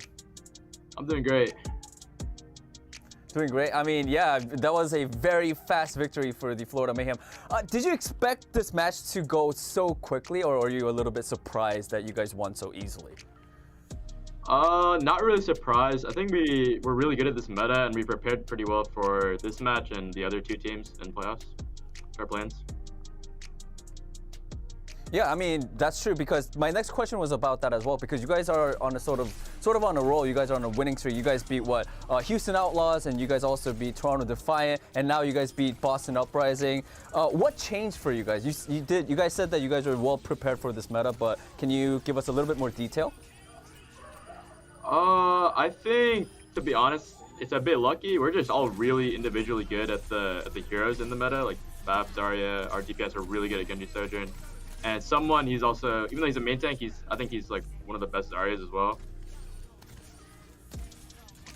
Right. Well, how come you didn't put yourself in there? You're a good Batiste. I didn't hear that. I mean, I'm pretty good, but I think the team and the coaching, you know, we all work together and I think we're a step ahead of a lot of these other teams at the meta. Right. Yeah, I mean, it definitely shows, and that's why you guys are now going into the play-ins. Would you call it play-ins finals for tomorrow? Winter finals, right? And yeah, I also want to ask to close out the interview because who do you think is going to win the match for our next match, Washington versus Toronto? Because winner of that match is going to be your opponents for tomorrow. It's pretty tough. They're both like pretty equal teams, but I think Washington will win. Washington will win. They'll equal. All right. Well, good to hear that because I predicted Washington Justice. So thank you, Rapal, for taking my side. And with that being said, I'm going to end the interview here. Thank you so much for your time. And again, big congratulations on the win. Thank you. Thank you. No wait for you, but he is joining you guys in your prediction for the Mayhem. Don't you dare. Don't you say a thing. He's got insider Scrimbucks. We got Scrimbucks. I hate that. Now it was a quick match. I still want to have a quick review of said match. Mayhem looking absolutely dominant. That did look like an absolute beatdown. They were firing on all cylinders, as Reinforce loves to say. So let's recap what happened and why it happened. There were like 16 cylinders, all of them fired. Yeah, all of them were on fire actually. That car was exploding. I mean, this was a one-sided performance. What an amazing kind of glow up for the Mayhem. Yeah. Okay, fair enough. They got top 4 at the Summer Showdown, but then they go into this meta as well, and you mentioned all the teams they've beat so far, Danny. Yeah. The question is not is Florida Mayhem going to make it to playoffs? The question is how deep can they make it into playoffs? Because they're honestly looking like a really good playoff team. Philly Fusion, I can see them beat them. Hangzhou Spark, yeah, maybe, Spark, they're a bit all over the place. Atlanta Reign, nah, they haven't been super solid so far. Florida Mayhem, I honestly think they could go deep in the playoffs in this current meta. They look amazing right now, Costa. The big question is how much is the meta going to shift once we get into the playoffs? True. There has been rumors about, what heroes are going to get nerfed. I don't want to speak too much to that, but if the meta does shift away from them in a less favorable position, that could be bad for them because they have looked a little shaky when they have to play some heroes that they're not as comfortable on. But this was 113 final blows to 37 for the Boston Uprising. Yes. So this was an utter beatdown. You saw it primarily here on this Circle Royale. Just no respect given. Hydron saying they're going home. And if Boston Uprising show up tomorrow and put the same level of performance up, they will probably lose to whoever loses this next match. So Boston have to go back to the drawing board, have to figure things out quickly because they have one day to turn their season around. Absolutely. But for now, the Mayhem did it. Yay! Yay! I love Checkmate pose! He actually went crazy this series as well. Checkmate was impressive. I've been in on Checkmate for over a year now. It paid off. This is Reinhardt days. Well, honestly, completely forgot about he is that. probably the second most improved player under Hardy this season. I think he is someone who didn't have a lot of respect coming into the season. He didn't play his own role last year. Well, he played tank. But he's still way better than his Reinhardt last year. That's all I'm saying. It's like you're not factually incorrect. Yeah, I'm saying. Now we do have a second match, of course, coming up. I doubt that this will be a quick one, just as a first one. It's gonna be. Why are you giving me that grade? No, okay, listen. I understand I'm the only one predicting Toronto here, but do you really feel that confident in your Washington? No, because I don't think any of you do. I feel like it's the meme of the guy sweating with 2 bottoms. So Toronto Washington, oh god, I don't know what to pick. Well, the funny thing is, I was looking at Toronto's record, so I was like, oh, well, you know, Toronto lost to these really, you know, average teams. They lost to New York Excelsior, they lost to Vancouver Titans, they lost to one more team, Florida Mayhem as well, which, you know, they have been on the up. Who did they win against? They also beat San Francisco Shock and the Houston Outlaws in this stage. So it really comes down to which one of those two teams show up. They have obviously been going through COVID as of late, and, you know, that has been affecting the team. Are they going to be in full strength, and are they going to be the good Toronto Defiant in this matchup? I honestly just went with the Washington pick because it's been some time since we last saw Washington Justice. It's been a couple of weeks. Surely they have something up their sleeves, right? Right? Not? I don't know. Right? I mean, right? Right, guys?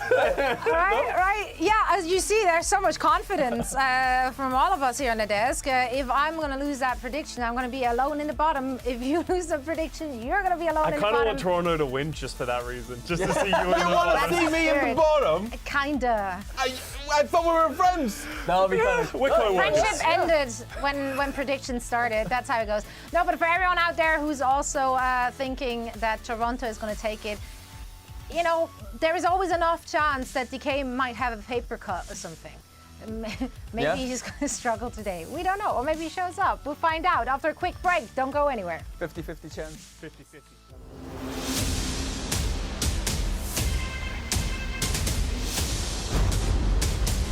The road has been long. The game has changed. And many have been the battles. Now it's time. You have got to be kidding me. I know it's been a magnificent Overwatch League season. We as a community and as Overwatch League fans have never been closer. We're back. Better than ever. Unbelievable. The epic plays. Answer's back with one last kill. The crazy comebacks. They are eager to rewrite history. Long have they waited? Time to find out who has the skill and the will. It's all come to this. The Overwatch League Grand Finals 2022. Oh my goodness! They're headed to Hot Boy Summer. Crowning the first champions of Overwatch 2. Be a part of history. He's pushing forward. He's relentless. Join us live and in person for the first time since 2019. Let's go! Coming to the home of BlizzCon to prove to everyone that through every obstacle, They do not know the word mercy. and every challenge, They look unstoppable at the moment. one thing remains true. Heroes rise. If they win this map, they win it all. What a monster! Oh my god! Oh no, he's done it again! It's all on the table now, and it's all for the taking.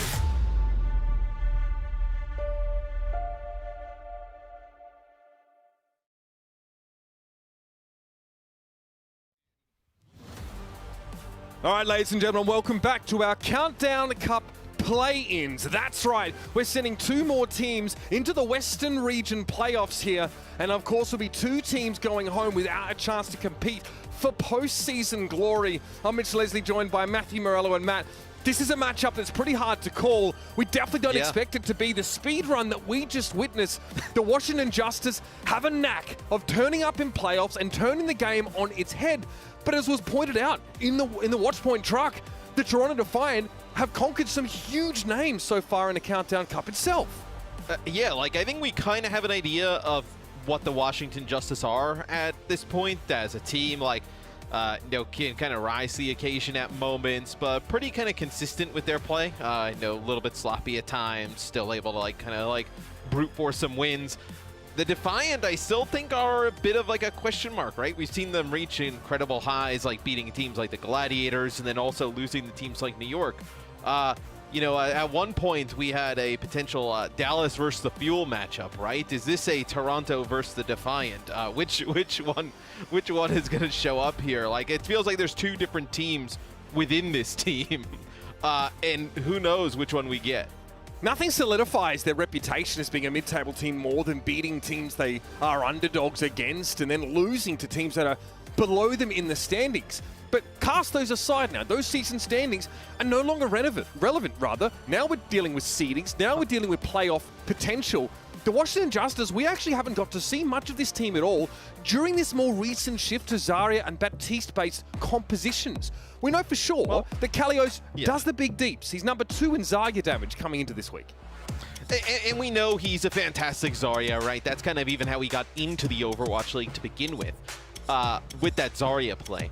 Where I think you're going to see a good game from Decay. I think you're going to see a good game from Kalios. I think when you start to talk about some of these like Baptiste different compositions, like, you know, what do we get from the support play, right? You know, what kind of game do you get from Krillin in opener? We've actually seen like, you know, Krillin at times really pop off in some of these games, right? It just seems like goes a little bit quiet, a little bit under the radar a lot of times recently, though. Definitely a sense that when Zenyatta was the flavor of the week, Krillin was able to show off a lot more of his mechanical prowess. The room for skill expression with that particular hero, right, it's maybe much higher than some of these other support picks. Krillin's also been known as just being generally very strong in that flex support role. This team, theoretically, pretty well positioned, but you hinted at it, Matt. They're still going to have to rely on Decay to turn up and make a big impact. His Sojourn this whole season has been excellent. He's number 1, unsurprisingly, in solo kills and number 2 tied in overclock kills. So when that Sojourn ultimate comes around, Decay really starts to spike in threat. Oh, without a doubt. And he's the type of player who, when you look on the other side for the Toronto Defiant, right, he can really negate any type of impact a player like Hisu can have and really start to take over. So let's take a look at the Toronto Defiant starting lineup today. It'll be a Finale in here with Hisu. Really kind of like, you haven't seen Muse in ages, right? Hoppa really kind of solidified that spot. And then Charong and Twilight, just fantastic in terms of supports. And Mitch, I kind of joke about, you know, Toronto versus Defiant. Like, for me, this really feels like a team that's almost like battling themselves at times, because sometimes they just get really sloppy. Like when this team kind of like cleans it up and plays consistent, right? You get that awesome support play from Twilight, like Charong on the Lucio's been awesome. You know, Hisu can play so many DPS. Like, this roster should not, like, theoretically this roster shouldn't be in the play-in, right? Like, they should be in the top 6. It's just sometimes they get in their own way. Yeah, absolutely. They fell out there with a couple of really uncharacteristic losses to teams that they otherwise really should have had the measure of in the Countdown Cup. You hinted again, Matt, at the backline matchup in this series. It's one of the more exciting ones for me, especially as a support main, to put under the microscope, because the Toronto Defiant have been veering away a little bit from that Baptiste setup with the Zarya. One of the only teams that are doing this is Twilight is actually opting to pick up Ana in many of these situations. Sometimes it's like a late switch when, you know, the Defiant feel like they're not getting anything going. But again, having a nano boost to apply, again, maybe just a hotbar to put him in a position to do more work. And again, allow for Twilight to show off his dominance as a previous world champion on that role has been a really interesting point of difference that sets the Defiant apart from the rest of the teams. Ilios was the first selection here. Higher seed gets to choose map. And I want to point this out. The Defiant have not lost a control map to the Justice this year. So here's what scares me if, like, I'm the Toronto Defiant, just like somebody who follows the team, right? Is like the Justice they just kind of play crazy, right? I mean, they're all over the place, like decision-making a little bit up in the air at times, right? Like, that's the type of team, though, that kind of like throws Toronto off their game or just gets Toronto into that mindset as well, right? Where now Toronto's just kind of like, YOLO and things, sending it, right? Like, and that's not the type of style that you want to see this team play. It's not the type of style that's going to result in positive outcomes from this team. So if the Justice try and like just, if this starts to get a little bit out of hand, you just got to see Toronto like slow it down a little bit, kind of get to more, you know, standard play, right? Not kind of give in to the Justice craziness. Yeah, great point. Something well worth looking out for here as we head on to Ilios, first and foremost. And in a great place, of course, for Toronto to get started here on a high note. You see both Genjis just trying to get really aggressive here at the start, right? Going for the backline. Twilight's got to use the Immortality Field already, and you don't have that for Hotba, and yeah, you just kind of have to back up a little bit. But look at this, Hisu on that off angle, able to just, you know, put down some damage on the Sojourn. They kind of got fortunate there, right? Justice able to force out that Immortality Field early, but doesn't result in anything. Pretty crucial way to open things up, though, no doubt about it. The Justice have to start now from sort of behind the 8 ball. Twilight well ahead in terms of that ultimate charge here, so just the output from the Baptiste has been crucial. We kind of hinted a bit of Ana, but we know that Twilight often starts the series on this particular hero. Here's the group up. Finale actually catching the Justice as they try and make their way towards the left-hand side, and it just turns into a murder room. The perfect environment for Finale to find these dash resets, and Chorong's the one that gets rid of that crucial immortality field. And this is about as good of a start you could ask for if you're the Toronto Defiant, right? Seeing Finale come in, play the Genji, play well here at the start, that's a really positive sign. And then Hisu, and Twilight, really impactful in that first fight. So, good start here for Toronto. Yeah, like you mentioned, you're going to have that Amp Matrix online so much earlier as Toronto can give up a little bit of space, allow them to walk right into it. Yeah, the snowball and ult charge might actually end up biting the Justice in the rear end here. Assassin gets topped up there as Hisu eats a railgun. Amplification Matrix for Twilight there in that left-hand side. He'll play from behind it. And this will force the Justice to split somewhat as Kalios is trying to tickle them around the edges. Starting to hit a little bit harder now as that charge increases, but the Justice are still trying to set up. They're still posturing, and they lose Kalios instantly. Yeah, and this is really nice play from Toronto. They end up having to use the sound barrier at the end, but they find themselves over on that left side by that Mega Health Pack, and they use the Amp Matrix. They just don't really find any picks. But you kind of saw from Hisu's point of view, like how Hisu was able to take that off angle and get picks early in the fight, which swung it to Toronto. You had Decay and crew like over there as well. So they had to make a decision, right? To either kind of like rotate back and take care of those players on the opposite side or push forward. They push forward and get the kills. Ooh, early grab there from Hotbar. No one caught inside that. Finale, can't say the same for him though. Somehow kept alive. That was Chorong handles Assassin on that high ground. Opener slipping over towards the point here, but the Defiant already at 99. Just now, those ultimates starting to come online for the Justice, and not a moment too soon, might I add. Yeah, as those grabs will make it into the highlight reel going into playoffs. I'll say that, as both of them were pretty sad. But Kalio's able to actually just kind of capture Finale and then take him out as Opener makes to the point. But look at this. So, 99 already towards the Defiant, but you got both support ults, you got Blade here online for the Justice. They have an opportunity to string some fights together because Toronto kind of depleted everything there towards the end. An overclock here from Hisu. He doesn't have a lot of targets though right now, and there's an Amp Matrix he'll have to deal with. Remember, a charged body shot from the enemy Sojourn would end him. He needs to get rid of Assassin here, who's looking to be punishing. Sound barrier thrown out, but Assassin has to spend much of that time on the immortality field. Eventually, he will manage to break through and get rid of Twilight. And that's those ultimates being built up. Many spent, though, by the Justice here to stabilize. And this is what I was talking about with, like, the Defiant just kind of getting into this, like, weird game with the Justice, right? Like, you didn't necessarily need to keep investing in that if you're the Defiant. As Hisu switches to Widow and Spawn and picks up a kill. Because they ended up using the overclock in the Amp Matrix there, which were both massive. And, that Widow kill may have actually turned the tide here. Unreal punish. The Justice getting a little bit ahead of themselves there. Now Hisu obviously players from the Defiant will move to cap, and Assassin is a late casualty. This is dangerous now for the Justice. Decay has to make a play. It's going to be the overclock here as Hopper takes a glancing blow. But again, tough for Decay to peer towards the point safely, and they've lost Krillin. It's all but over now. No chance to touch. It was only Opener just getting a pinky toe on there. And the Defiant now look to close things out. Kalios will bustle his way onto the point here, but Hisu's laying waste to the rest of the Washington Justice. A lot of bloopers in this round. A bit of an awkward grab by Hopper lets the Justice in, but eventually the Defiant able to reclaim that composure. And I feel like that's kind of how you'll see the rest of the series go, right? But I think you made a great point. Toronto able to kind of like stay composed, right? Now after a kind of a little bit of a wacky fight where they kind of ended up using everything, Hisu with the Widow swap ends up picking one. Everything starts to fall apart there for the Justice. Still, I think that's an opportunity though where you're the Defiant. You probably go back and look at that and you're like, yeah, you know what? We probably could have won like, 99, like 20, 30, right? It didn't have to get up as high as it did. That is dirty from Hisu. It's like through the body of Twilight.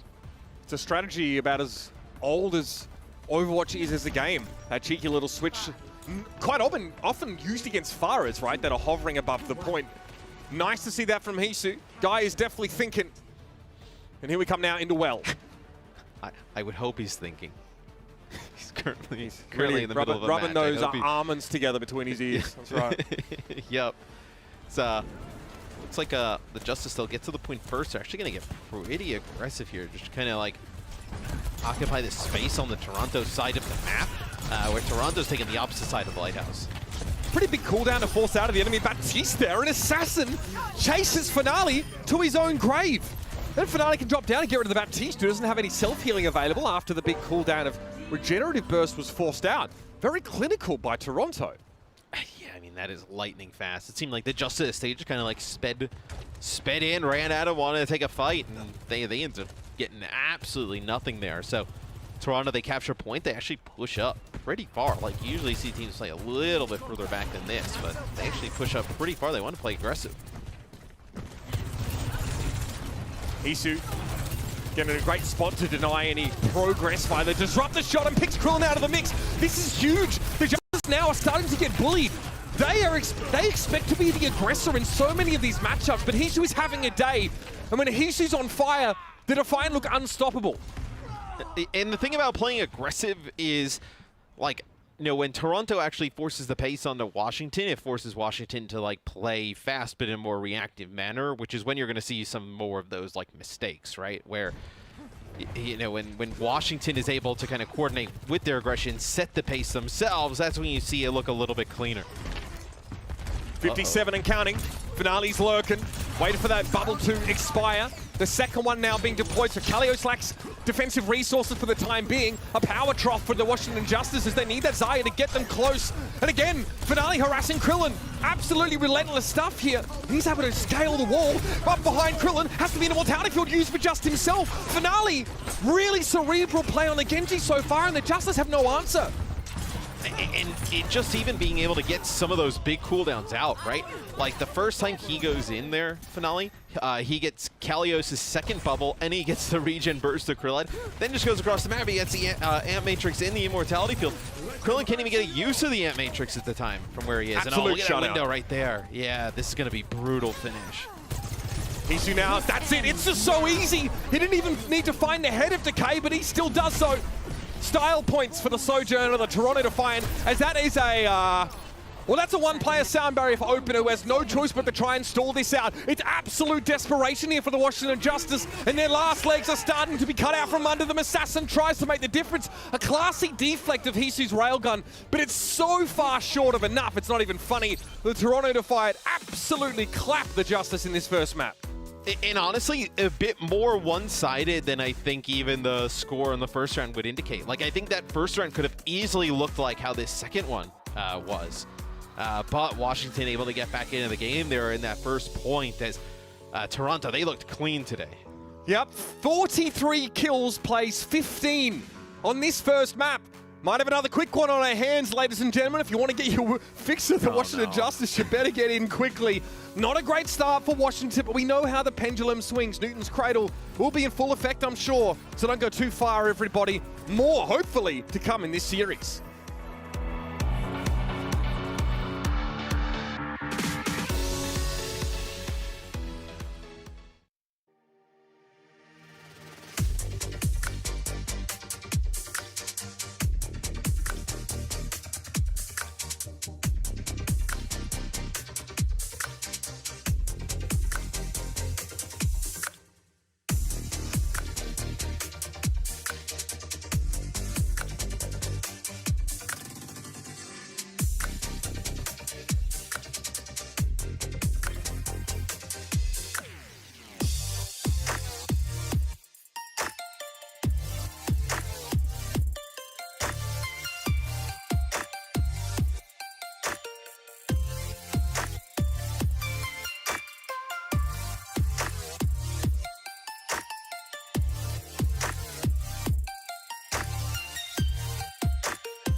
Now, the rumor mill was definitely churning, in the lead up to Chorong signing to the Toronto Defiant. Many people said these teams wanted this guy so badly on their rosters they were willing to dig deep in those pockets for it. The guy is 8 final blows for 1 death on Ilios. He is everywhere, and quite often, he's the one getting rid of those immortality fields before the Justice have a chance to respond.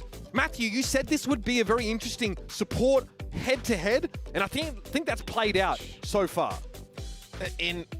Look, Chorong and Twilight is like a duo. You kind of like stack them amongst like the rest of the league, and you're like, oh, well, where do they rank as a duo? And I actually think they rank quite highly, like higher than you would kind of rank the Defiant team. I would actually say that probably the strength of the entire team is like, there's a lot of teams that would love to have that duo as support, where, Chorong able to play a lot of the Lucio, which we've seen him play at a high level, and then Twilight, I mean, former MVP candidate, right? Sometimes kind of gets forgotten about a little bit when we talk about some of the best supports in the league, and you just didn't see that type of play from the Justice, and really, I don't even think you can kind of pin it down to Krillin and Opener. I think just, their entire team just played a little bit like out of sorts there, so see what happens in their map pick for map number 2.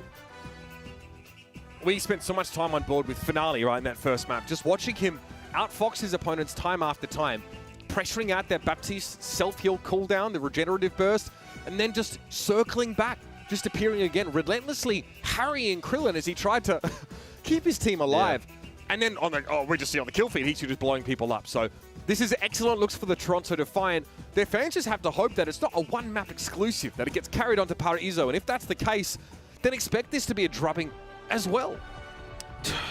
I mean, yeah, you say that, right? Like, this series has the possibility to go the same way the first match that we had in the day go, right? It's just, can Toronto do that over 3-4 maps, right? Which, for periods of the season, we have seen them really dominate teams. See how they do it here with the Justice on defense. Look at this. They'll go with the Ana Xin, and then they'll go Tracer Sombra in terms of the damage dealer. So they want to play quite aggressive here, as the Defiant move through the choke. I also think you probably keep the D.Va here for, the second part of the map, where D.Va's really strong controlling that high ground. She'll be needed to circle back to protect Krillin and Opener as well. So we'll see. Sombra, being... Our team's actually sort of angling away from that Sombra pick lately. We know she's very good at forcing Desire bubbles out. Hopper doesn't want to be hacked and in sort of out in the open. especially with that Diva up front, up close damage. Assassin is lurking here, and he has spotted the switch from Hisu, so we'll see what his first hack target is and how he capitalizes. You gotta win these fights fast, though, if you're the Justice. So, that's gonna be a hack on the Chorong there. It's not gonna be Chorong who ends up getting taken out first. It'll actually be Twilight. So, a lot of kills early on here. It's a good start for the Justice. That was pretty perfect. I don't really think you can ask for much more. No casualties on the side of the Justice, of course. Also, the fact that Krillin's able to find a free pick there on Twilight to start that fight off. And maybe, just maybe, this is just the Justice in their comfort zone in terms of these picks. So Hisu's gone back to the spawn, switched to Widow twice, looking for a jump shot. Now it was Finale's turn to get to the spawn. Try a jump shot attempt, is not able to find any of the supports in the back. Nice boot here, just trying to keep Twilight alive. He gets the Immortality Field off. Toron might have had to amp heals there to keep Twilight standing. A bit frustrating because it means that that speed boost not available for a moment. Another hack on Finale. Everybody getting hacked by Assassin here. But so far, the Justice haven't been able to capitalize and turn any of those into eliminations. Still really waylaying the Defiant, but now the latter have taken the high ground. A lot of pressure. Nano boost on towards the Diva, and Kalios explodes forth. Twilight just disintegrating under that pressure. Yeah, they're forced to use that Nano because, you know, Hotba is so charged up on the Zarya, is able to make it back. It looks like Kalios going all the way back, trying to get some heals. Yeah. Do you have an opportunity Lucio for the Justice? Yeah. And I think that's why Assassin actually reveals himself voluntarily here. Slow down the Defiant if he possibly can. Buy some time for the rest of the Justice to get back. Yeah, or kind of bait the Defiant into thinking they have an opportunity here and then come back with an EMP, right? That's on the table, no doubt about it. This is scary for Kalios, though. No healing. All right, self-destruct, though. He's taken down before he has a chance to get back in the mech. That's devastating for the Justice. He's around the corner, and his supports aren't at the point yet. So for now, Finale can just go upstairs. Hotbar has a Graviton Surge available, and yeah, this time he uses it. And it's perfect. Both supports just got back from spawn, Matt. Yeah, now the Defiant's starting to get rolling. So Kalios will actually switch off of the Diva, go to Zarya here for the second part of the map. Which I think this kind of like, you know, you're allowed to like dive, so to speak, you know, with the Zarya, right? You don't have like a speed, but you can use the bubbles on the flankers, allow them to stay in a little bit longer, and then push up and follow up with that damage. So they use it here. They have to keep Krillin alive. They need Krillin's transcendence for this blade. To the high ground, will Twilight stay there from remotely giving Hopper some of that healing as he wants to traverse some of these rooftops. And he can, that right click. Finale hacked, has to be very careful. He's able to break that up, but he wants to dash away. A little risky, straying so close to the Sombra here with the MP on deck. What are you trying to do with this? Like, EMP, you're going to have to hit Chorong, right? You have to know that he's got the sound barrier at this point.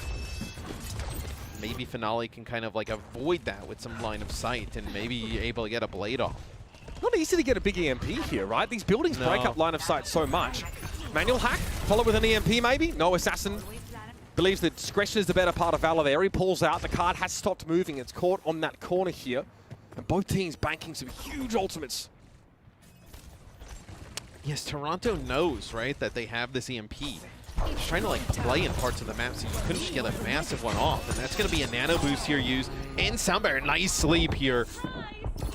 Yeah, they can get that kill on Finale, but Kalios has fallen, arguably the more impactful elimination. Assassin, oh dear, upstairs goes Hot Bus and cheeky right-click Techers. Gets him in a position now to try and claim this high ground. And Assassin has to get healed up the slow way, waiting for his supports. And look where Hisu's playing now. You can definitely see Toronto scale their map control pretty considerably now. Yes, Toronto, they push all the way up, so that'll be the EMP here. How many players does connect with? It looks like only 2. Yeah, not enough, I don't think. Finale now gets to pull that blade out. Transcendence was held in the back pocket by Krillin, though, so perfect response. You foreshadowed it there, Matthew.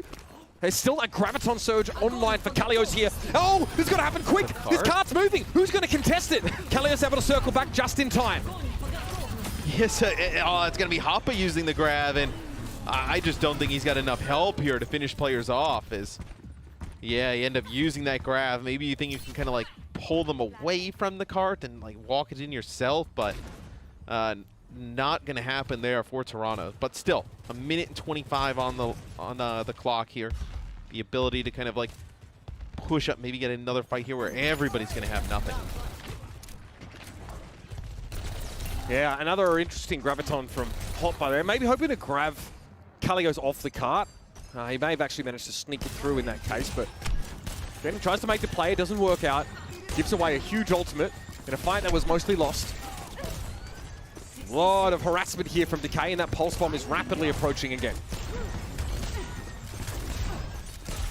You're getting close. Oh, that's actually going to be a huge kill on the Krillin. I was going to say, maybe you're playing for like sound barrier here. You're trying to like get some amped healing inside, but they get that kill on the Zen, and now they can just push on up. Yep, this one's over. Not much Decay can do here. Maybe a cheeky stick on Finale, but he'll get caught there, and this car will get over the line now. Huge pick from Finale, just creating an opportunity where otherwise it might have required a bit more of a brute force approach. Surgeon's Scalpel carving away such a key component of the Justice backline. Yeah, and if you can force out those Zarya bubbles, right, you can send Finale in to make a play on a Krillin with your own Zarya bubble, right? So it's really just about putting that pressure on to Kalios early on, get him to either use like the bubbles on himself or, you know, one of the other supports, right? And then being able to go make a play for the Zen. All right, 1:35 on the clock, though. Decent defensive effort in that phase of the map for Justice. Decay not a headliner in this series so far, but always a chance to take the spotlight for himself. Hack on Finale here. Assassin's been looking pretty good on the Sombra, all things considered. Here they come, though. Nano boost for Finale. No blade, but wonder if it forces any action here. He just doesn't need it. Shurikens and the Wasakashi do more than enough.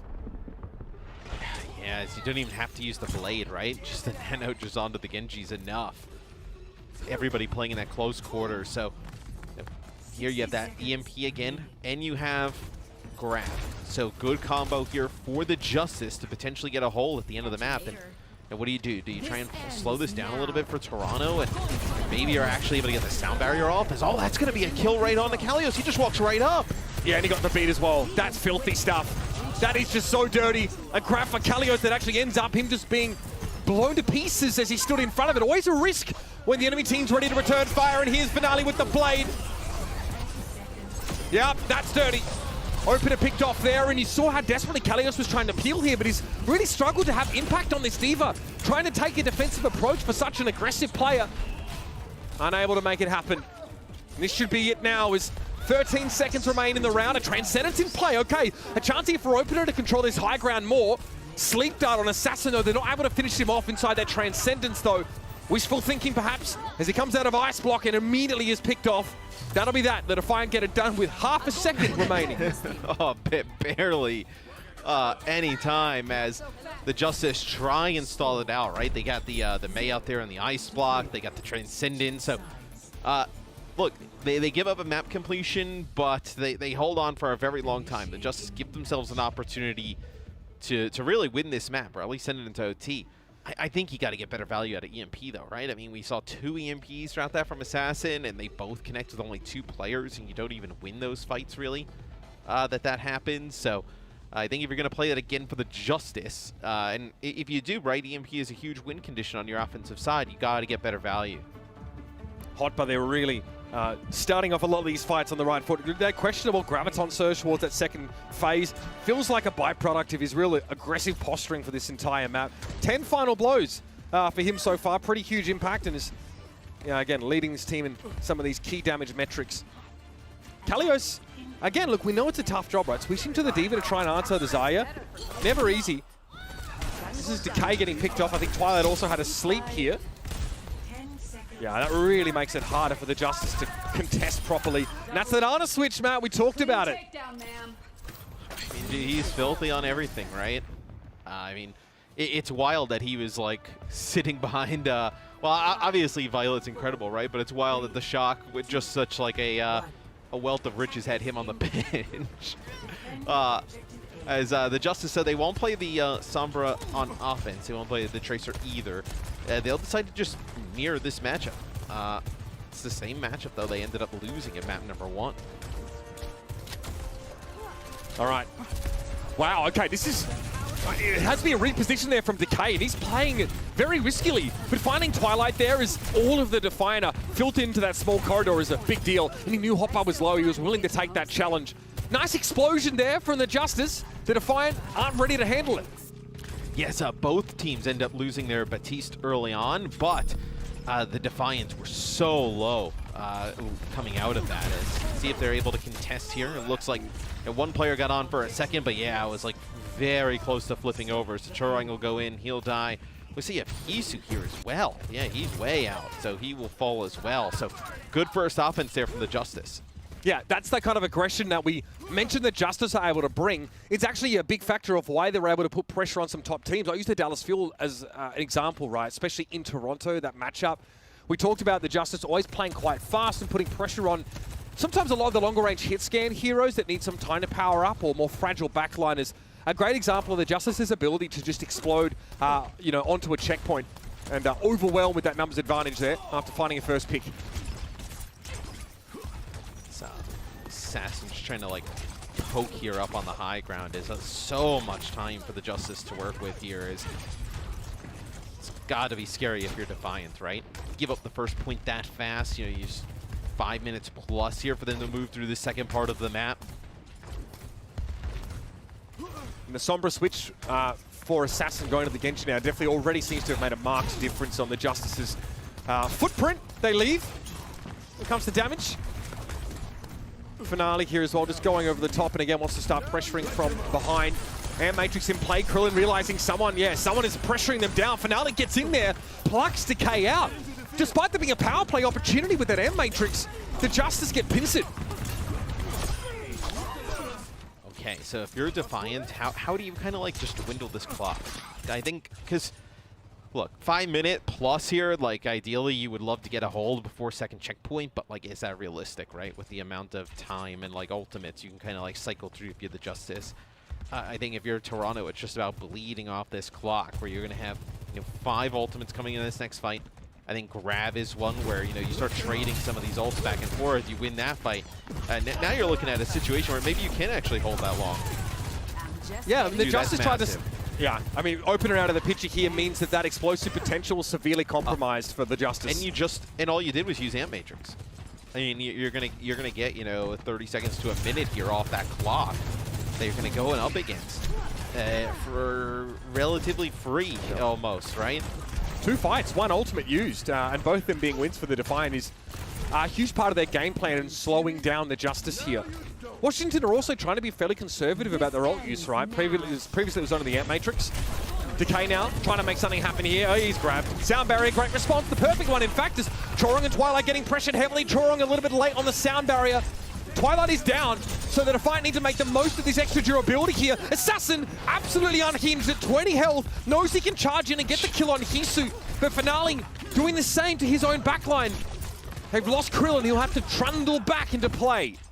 You're going to have a spawn advantage here for the Defiant, obviously, on the defensive side of things. But Assassin's got this blade, and there's nothing on the other side. Toronto has to realize that. How do they play around it is the question. They would have loved to grab to maybe snarl him up within. Maybe Hisu finds a random headshot, but it's a big ask. Okay, Assassin doesn't quite stick the landing. He tries to go up to the high ground, but he drops. Krillin's there to finish the job, though. Immortality Field removed by Assassin, and Hotbar is down. So it looks like now the Justice, having had so many ultimates, may still struggle here. Hisu could start to peer out. Someone's going to touch, though, and yeah, there's no chance for that. Yeah. So to find a 2 split late in the fight.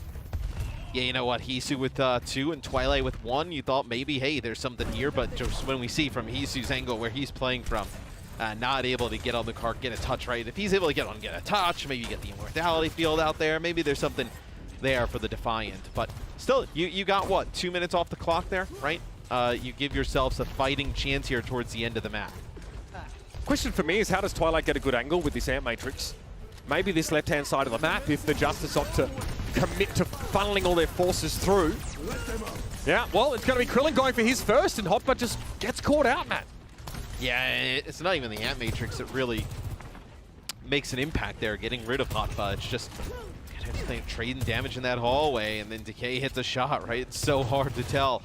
When that Sojourn is fully charged, she gets fully charged so fast, right? And then lands one of those shots, and all of a sudden, most of your health is gone. Yeah, and look at that. Complete disengage away from that Air Matrix. Kalios now going to hold the Defiant in place. The Immortality Field was well placed there. Fantastic use of that by Twilight. Just around the corner enough, I think. Forcing Assassin to go after it himself. Sound Barrier, though, and Kalios so aggressive, so hungry for these kills. and Twilight cannot hop, skip, and jump away with the help of those Exo boots. This is pretty textbook stuff from the Justice, Matt, but the Defiant have not been able to control that middle part high ground, and so they can't really stop this push. No, and you had Chorong actually contesting there for a while, so buys his team some space here, and they're going to be able to get everybody back to maybe contest and have sound barrier. Here they come. Hot and heavy. Hotbar with a grab in hand. Don't waste this one. It's Kalio's caught, but an immortality field thrown up. Not enough.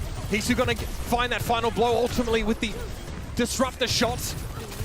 And the Justice get forced back. Just in time, the Defiant have the silver bullet, and they send it flying. Yeah, and the overclock used there from the Justice, so Decay ends up trying to, seal the deal with that one. And look at this, right? 1:30 on the clock.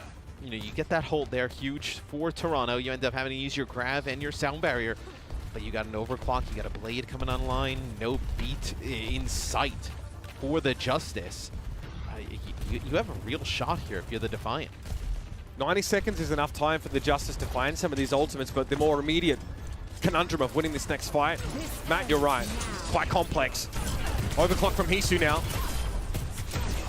More than happy to use that to clear the drone away. Finale maybe mild overextension here, and Hisu's not able to find an extra kill, so the Justice can regroup fairly quickly, getting Kalios back out of sport at 77% ult charge. So you have a blade here to use. That's going to be massive. Because like, Twilight can end up farming up this nano, right? I mean, you could end up with a nano blade here with 25, 30 seconds on the clock. No sound barrier. I mean, that's good enough to win the game now. Hotbar has to bubble himself to get out of the corner. Finale not even waiting for the nano though. Oh. He knows he doesn't need it. There's no sound barrier up. And the Justice gets shut down again. Kalios' grab. It's too late to use this here. He has to save it for the next fight. Yeah, they were just trapped in the corner, right? Finale knew that this Zarya is so far away, and same with the Batiste. To help anybody out, no immortality field going to be cross-mapped there. He just kind of goes and cleans up some of the rest, and then works their way back to Krillin and Kalios. So Mitch, while this is going on, the payload has actually moved pretty far back, so it's not just one quick fight and you're done. Oh, look at this. Twilight with everything. Oh, the sleep. It's not there. It was going to be a deflect just in time, which is a big DPS loss for Assassin. And he gets cut down while he's stuck in that animation. Hopper builds the grab. And brick by brick, the Justice come crumbling down. Kalios had the first grab. He opts the solo grab Hopper because Twilight sent the nano and a bionic grenade to boost incoming healing, making it impossible to kill Hopper before he himself got that grab online. Another standout showing from Twilight on the Ana. Such a great little variation for this Toronto team, Matt. And even after giving up the first point to the Justice, and the Justice having a ton of time there, Toronto just battles back and gets a hold at the end. Even with stronger mental, this would be a backbreaker for many teams in the league. The Justice close to having a really strong showing on Paraiso. It all goes down like Gurgler, and they are 0-2 now heading into map number 3. The Defiant looking to put this one to an end before their opponents can pick themselves up and dust themselves off.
They had to kill the K.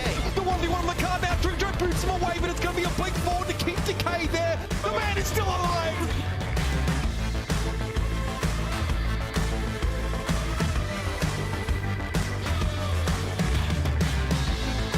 Look at this opener. And Look at that too. They got sent to the skies.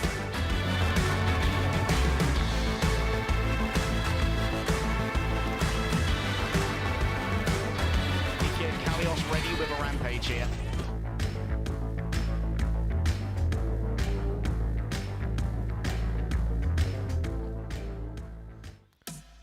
The Overwatch League is finally on TikTok. That's right, we've emerged from the primordial ooze and taken our place amongst the ranks of society. And to celebrate, we're offering one lucky fan a chance to win a trip to the grand finals. Visit the link below or check out the official Overwatch League TikTok to learn how to enter the TikTok sweepstakes. There is blizz.ly/2022 sweepstakes. What, Matt?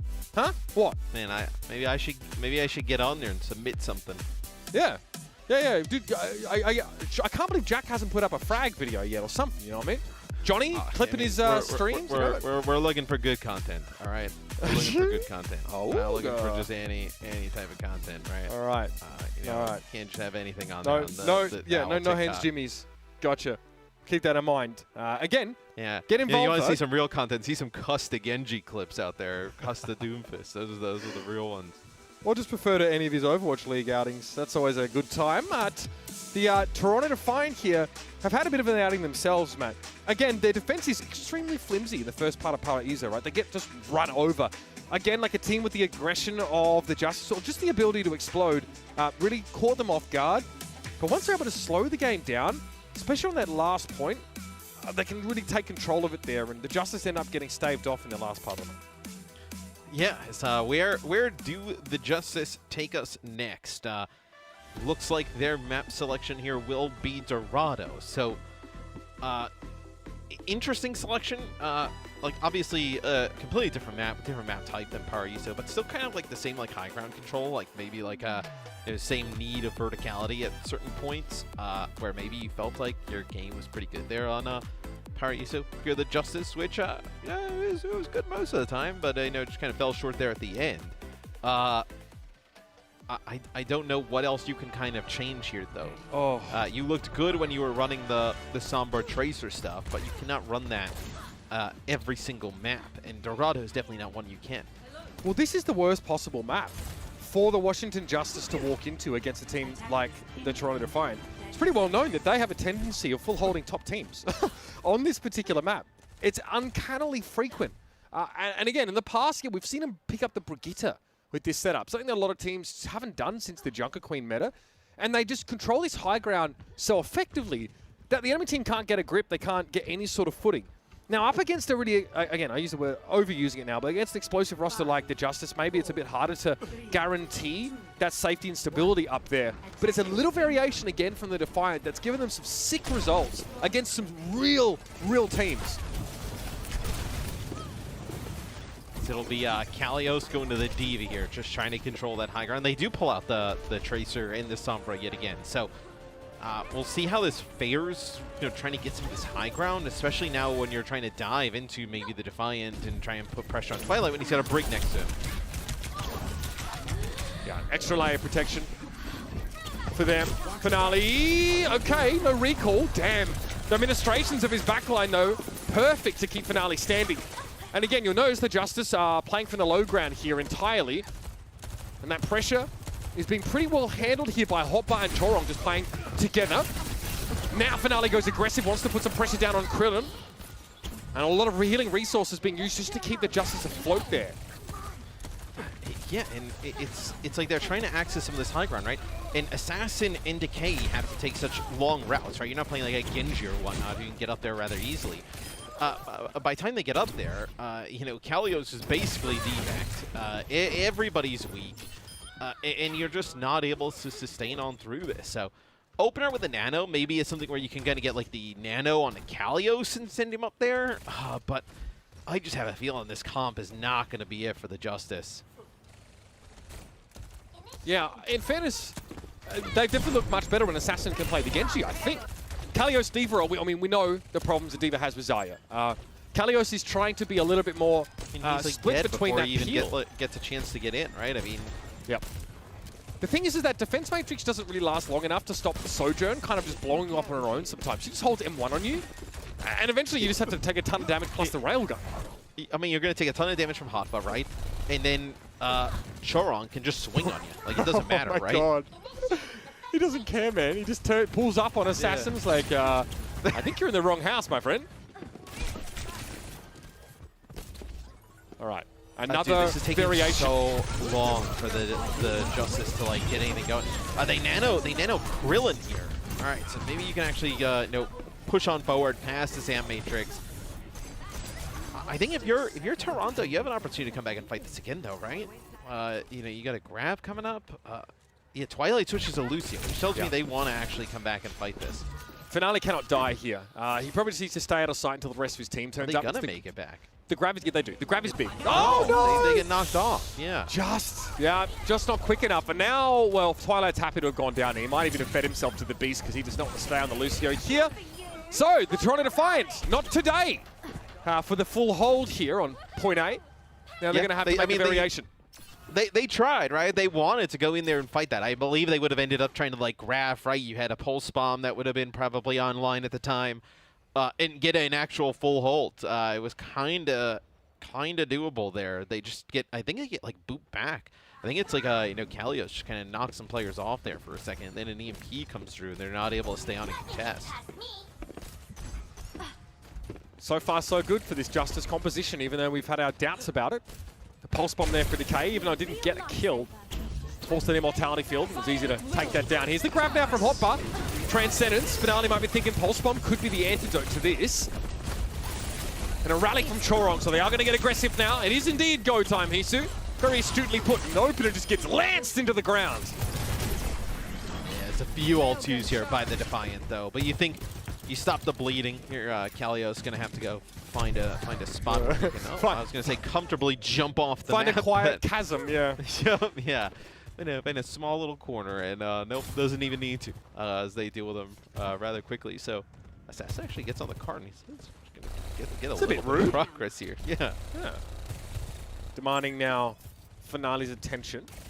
Attention well and truly garnered. I don't think you mind using some ultimates there, though, if you're the Defiant, and kind of like maybe just 100% like locking in a fight win there, because now you can control the game from the high ground, right? Yeah, stabilizing, I think, in this part of the map is so important. If you get pushed into this last area, that high ground control becomes null and void, essentially. So again, from the high ground, the Defiant are attempting to contest somewhat. Decay just doggedly trying to will the cart forward. Finale surrounded, though, doesn't realize it, as Assassin's looking for an opportunity to disrupt and distract. Maybe Hisu's next on his list. He's trying to about gas to see down. the entire team in front of him in a second. Yeah, exactly. Oy, that's the hack. All right, Hisu forced to drop. Has a Discord Orb on it as well. The damage increase plus Discord Orb makes it really scary to try and stay alive under those conditions. And the Defiant are in slightly awkward positions. In such positions that they have to full commit now, and they're going to. Hotbar, though, is, well, Big Boss needs a break too, right? At least. That is true. Yes, he is contributing to the game with nothing but his corporeal form. Yes, that was the EMP that comes through there as well, as that looks like it actually might be enough. And I think that sleep there is huge from opener on Hotba, because he has a pretty good amount of energy there at that time. Also has both bubbles active and the nano. Like, he gets on the cart, especially against like a D.Va. I mean, he's about to go to work, right? So that's a huge sleep there, which actually has Hotba switch over to the D.Va here for our final stage of the map. I wonder what makes you feel like this is necessary. It could be that you have an, okay, you're switching to a Zen. Zen Brig here. Chorong has stayed on the Brigitte for whatever reason. Maybe because it's really easy to farm healing off whip shotting an enemy D.Va. She can't do anything about that. She's an easy target. still. Also very close towards the rally. I mean, we saw Zen Brig earlier on in the year, right? But it was played with mostly like aggressive compositions, right? Compositions that you were relying more on trying to like, you know, blow up the other team, take them out quickly, rather than these like longer sustained fights. Also Transcendence, can't complain about that one. Self-destruct here, creates a little bit of spacing, but Finale is still able to keep harassing from the backline. No Transcendence up for Krillin now. He went for a bit of a kick, but good dive coordination from Hotbar. Follows that up now. Chorong's rally, who knows if that was even really necessary, but it gets the job done. And now we're down under 90 seconds for the Justice to finish the map. Yeah, it was a really good dive there with, you know, Hotba and Finale. As Finale goes to put pressure on Krillin. Krillin actually turns to go fire some shots, but you can actually see Hotba fly in with that defense matrix. So not even able to damage Finale there. So easy Tracer versus Zenyatta, you know, win for Finale there. Is how you look like what you're gonna have this Pulse Bomb and EMP available again for the Justice. Now you use some of those ultimates here, Mitch. You're still gonna have another fight you need to win. This is far from guaranteed for Washington, for sure. Not a great nano candidate outside of probably Kalios. Krillin is an option. We've seen him get one before. Hopper hacked, but only a brief lockout there as Finale is out of blinks for the time being. He's going to circle around, take the long way. Good peel there immediately from Hopper, but yeah, he has to come double back again for his backline. And Decay, the Tracer here gets the nano. Transcendence to the high ground. Chorong was effective, but that's a beautiful double pulse from Finale. Yeah, he brings the curtain down in a big way, and it's hard to see the Justice coming back from that. And you haven't used your EMP. Are you even going to get like a use out of it here? Is the it's just a social construct. Close. Yeah, EMP gets saved for Overwatch 3. But you're playing these kind of compositions to just get constant value out of these EMPs and like push in and utilize that. I mean, even if you don't get like massive EMPs, right? Even if you just EMP the supports, you get, you know, that they lose a chunk of health and you get a damage buff to them, and you have a Discord orb on your team. Like the Sombra should be able to take out 1 or 2 players there. I mean, they feel like there's no coming back after losing 2 supports, and I assume Assassin's just not in position yet to make that happen. I mean, sure, okay, yeah, use EMP if you have it, but in a 3v5 with no healing, it feels pretty darn awful. Right. So they prevent them from finishing the map. Toronto still gets, you know, they hold on defense, right? Washington still gets like a reasonably strong push. Let's actually see this. This is the double, yeah, right on the supports, yeah. And again, obviously it shows Pulse Bomb eat, but that only happens if Defense Matrix makes contact with a Pulse Bomb that's already stuck. It'll come up on the kill feed as and eat, so that's obviously why that happened. And yeah, absolute devastation. Finale has had a really good series. His Genji looked great. You wonder why, you know, we see less although at the moment, right? Finale is so crucial and Tracer is the way to go, and his Genji was just immaculate in that first map to boot. What's going on here, boys? Where are we going here? Oh, okay. Right, not so circuitous at all. Hisu doused in the purple juice. He's all right, though. Wrap around, yeah. Hopper wants to get into the deepest space here. I like the idea. Very aggressive, very Justice-esque, and about as effective, too. Yeah, not super effective there. Really good defense there from the Justice. I think they kind of, maybe they didn't expect it, right? But you saw Hotba actually when he uses the TP. I think their original plan is to like stay up there a decent amount, but he actually ends up falling right down or gets booped by Kalios as he's coming to fly in to help with that defense matrix. So first plan there, you know, stopped dead in its tracks there. So now for plan B, this one a little bit less intricate, I suspect. The Defiant now just want to try and contest this card as much as they can. Hopper getting pummeled by those micro rockets. Yeah, when he doesn't have a bubble up, I mean, they get that Discord on him and then just the Diva damage from up above. Just so difficult to deal with. We saw this similar approach from the Justice previously. The Defiant want to group up on mass here and just bully the Justice off the high ground. But look, Washington aren't giving them anything to work with. Kalios instead drops down.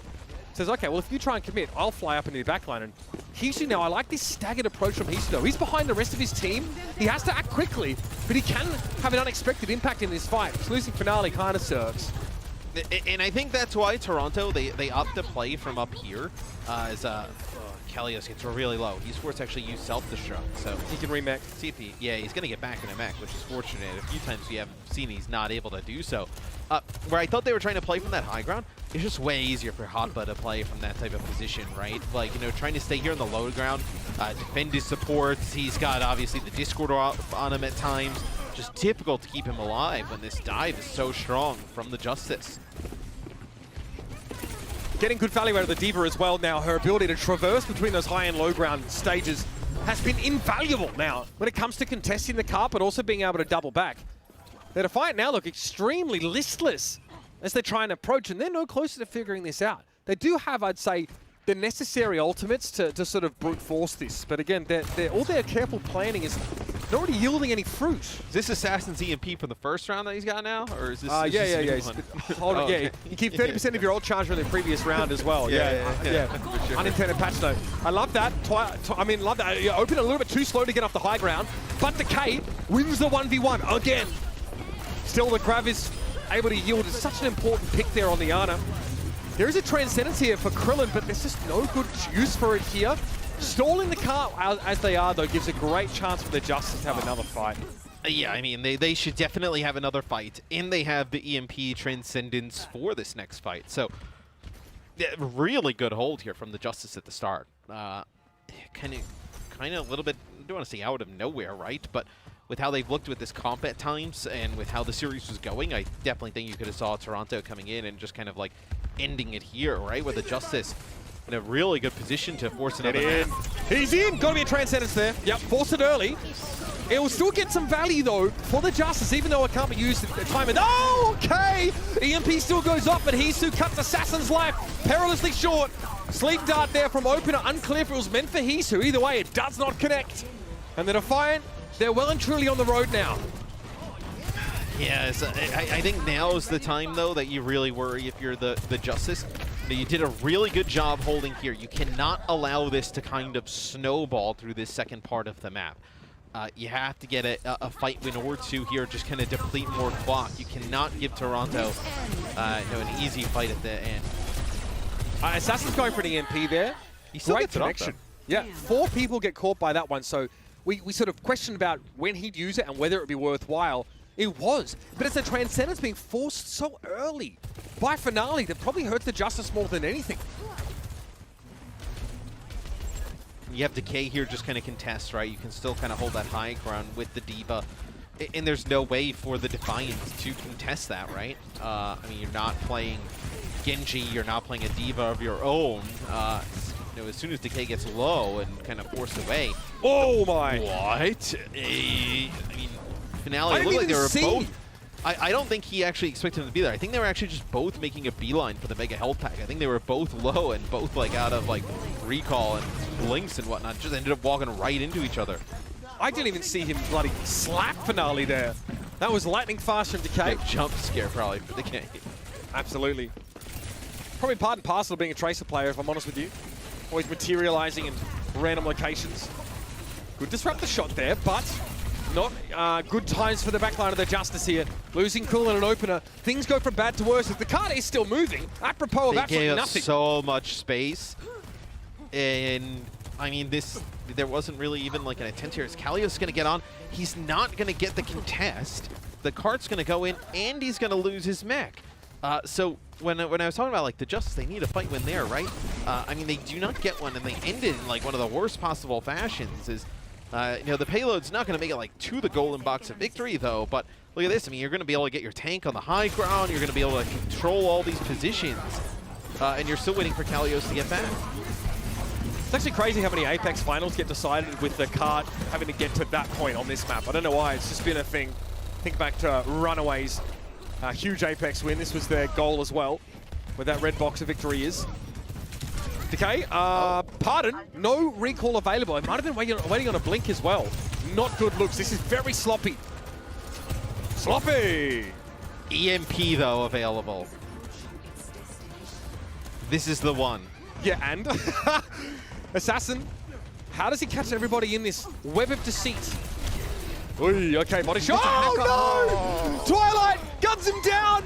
A minute 24 left in the round. That EMP again being saved for the next match potentially. At least the Transcendence is able to be used, but Krilla gets turned into scrap as soon as he comes out of it. Kalios unlikely to be able to remech, but if he does, it would be huge. Decay's Pulse Bomb does find Finale, but where are the Justice? Apparently, it's a lawless place out here on Dorado, and that card is getting home. Opener desperately trying to prolong what seems to be the inevitable as the Defiant will advance. They're one game away from a playoffs berth, and the Justice now have to fight their way through the gauntlet for mere survival. As the Defiant really clutch up after, really good first point defense there from the Justice. The Justice just nowhere to be seen on the second portion of the map. And then there towards the end, we joked about it like a lot, like some points during the series about like the EMP usage, but you really, you use it at the end, right? You connect with 3 players, but like half the team's already dead at that point. Like you're just kind of using it as desperation where, when they hack Hisu, he's already up on the high ground. He hits a body shot, and then it's just a little bit of damage, I think from Twilight at the time, finishes Assassin off. I just think if you're going to play Sombra, you just got to get a lot more value out of that ultimate. I mean, it's so impactful, even if it's kind of like its adjusted state, right, from Overwatch 1. I think there's even a debate that like it's stronger than the one in Overwatch 1, even though it doesn't take your abilities offline. You got to get better usage out of it than that. I mean, there were multiple times where Hisu is just a nightmare for Assassin to deal with, right? There are some teams that aren't opting to bring Sombra anymore. They just want something more consistent or explosive, in the form of Genji, for example, especially as a couple more teams pick up that Ana. Tough for Assassin to get his ultimates off where he had to. Finale had some huge pulses there as well, but it's time to talk about a player of the match here. Some standout showings on the side of the Defiant. I'm really impressed with him. It wasn't perfect, but it was pretty darn clean, especially for the first couple of maps. Hisu is going to be your player of the match here, Matt.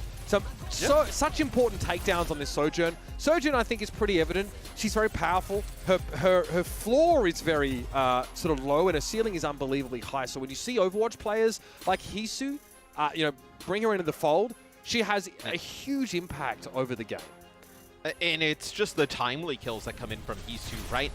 The overclocks where he's able to get that kill onto Kalios as he's coming on in. The 3K here at the end where Toronto's kind of struggling to get the card across.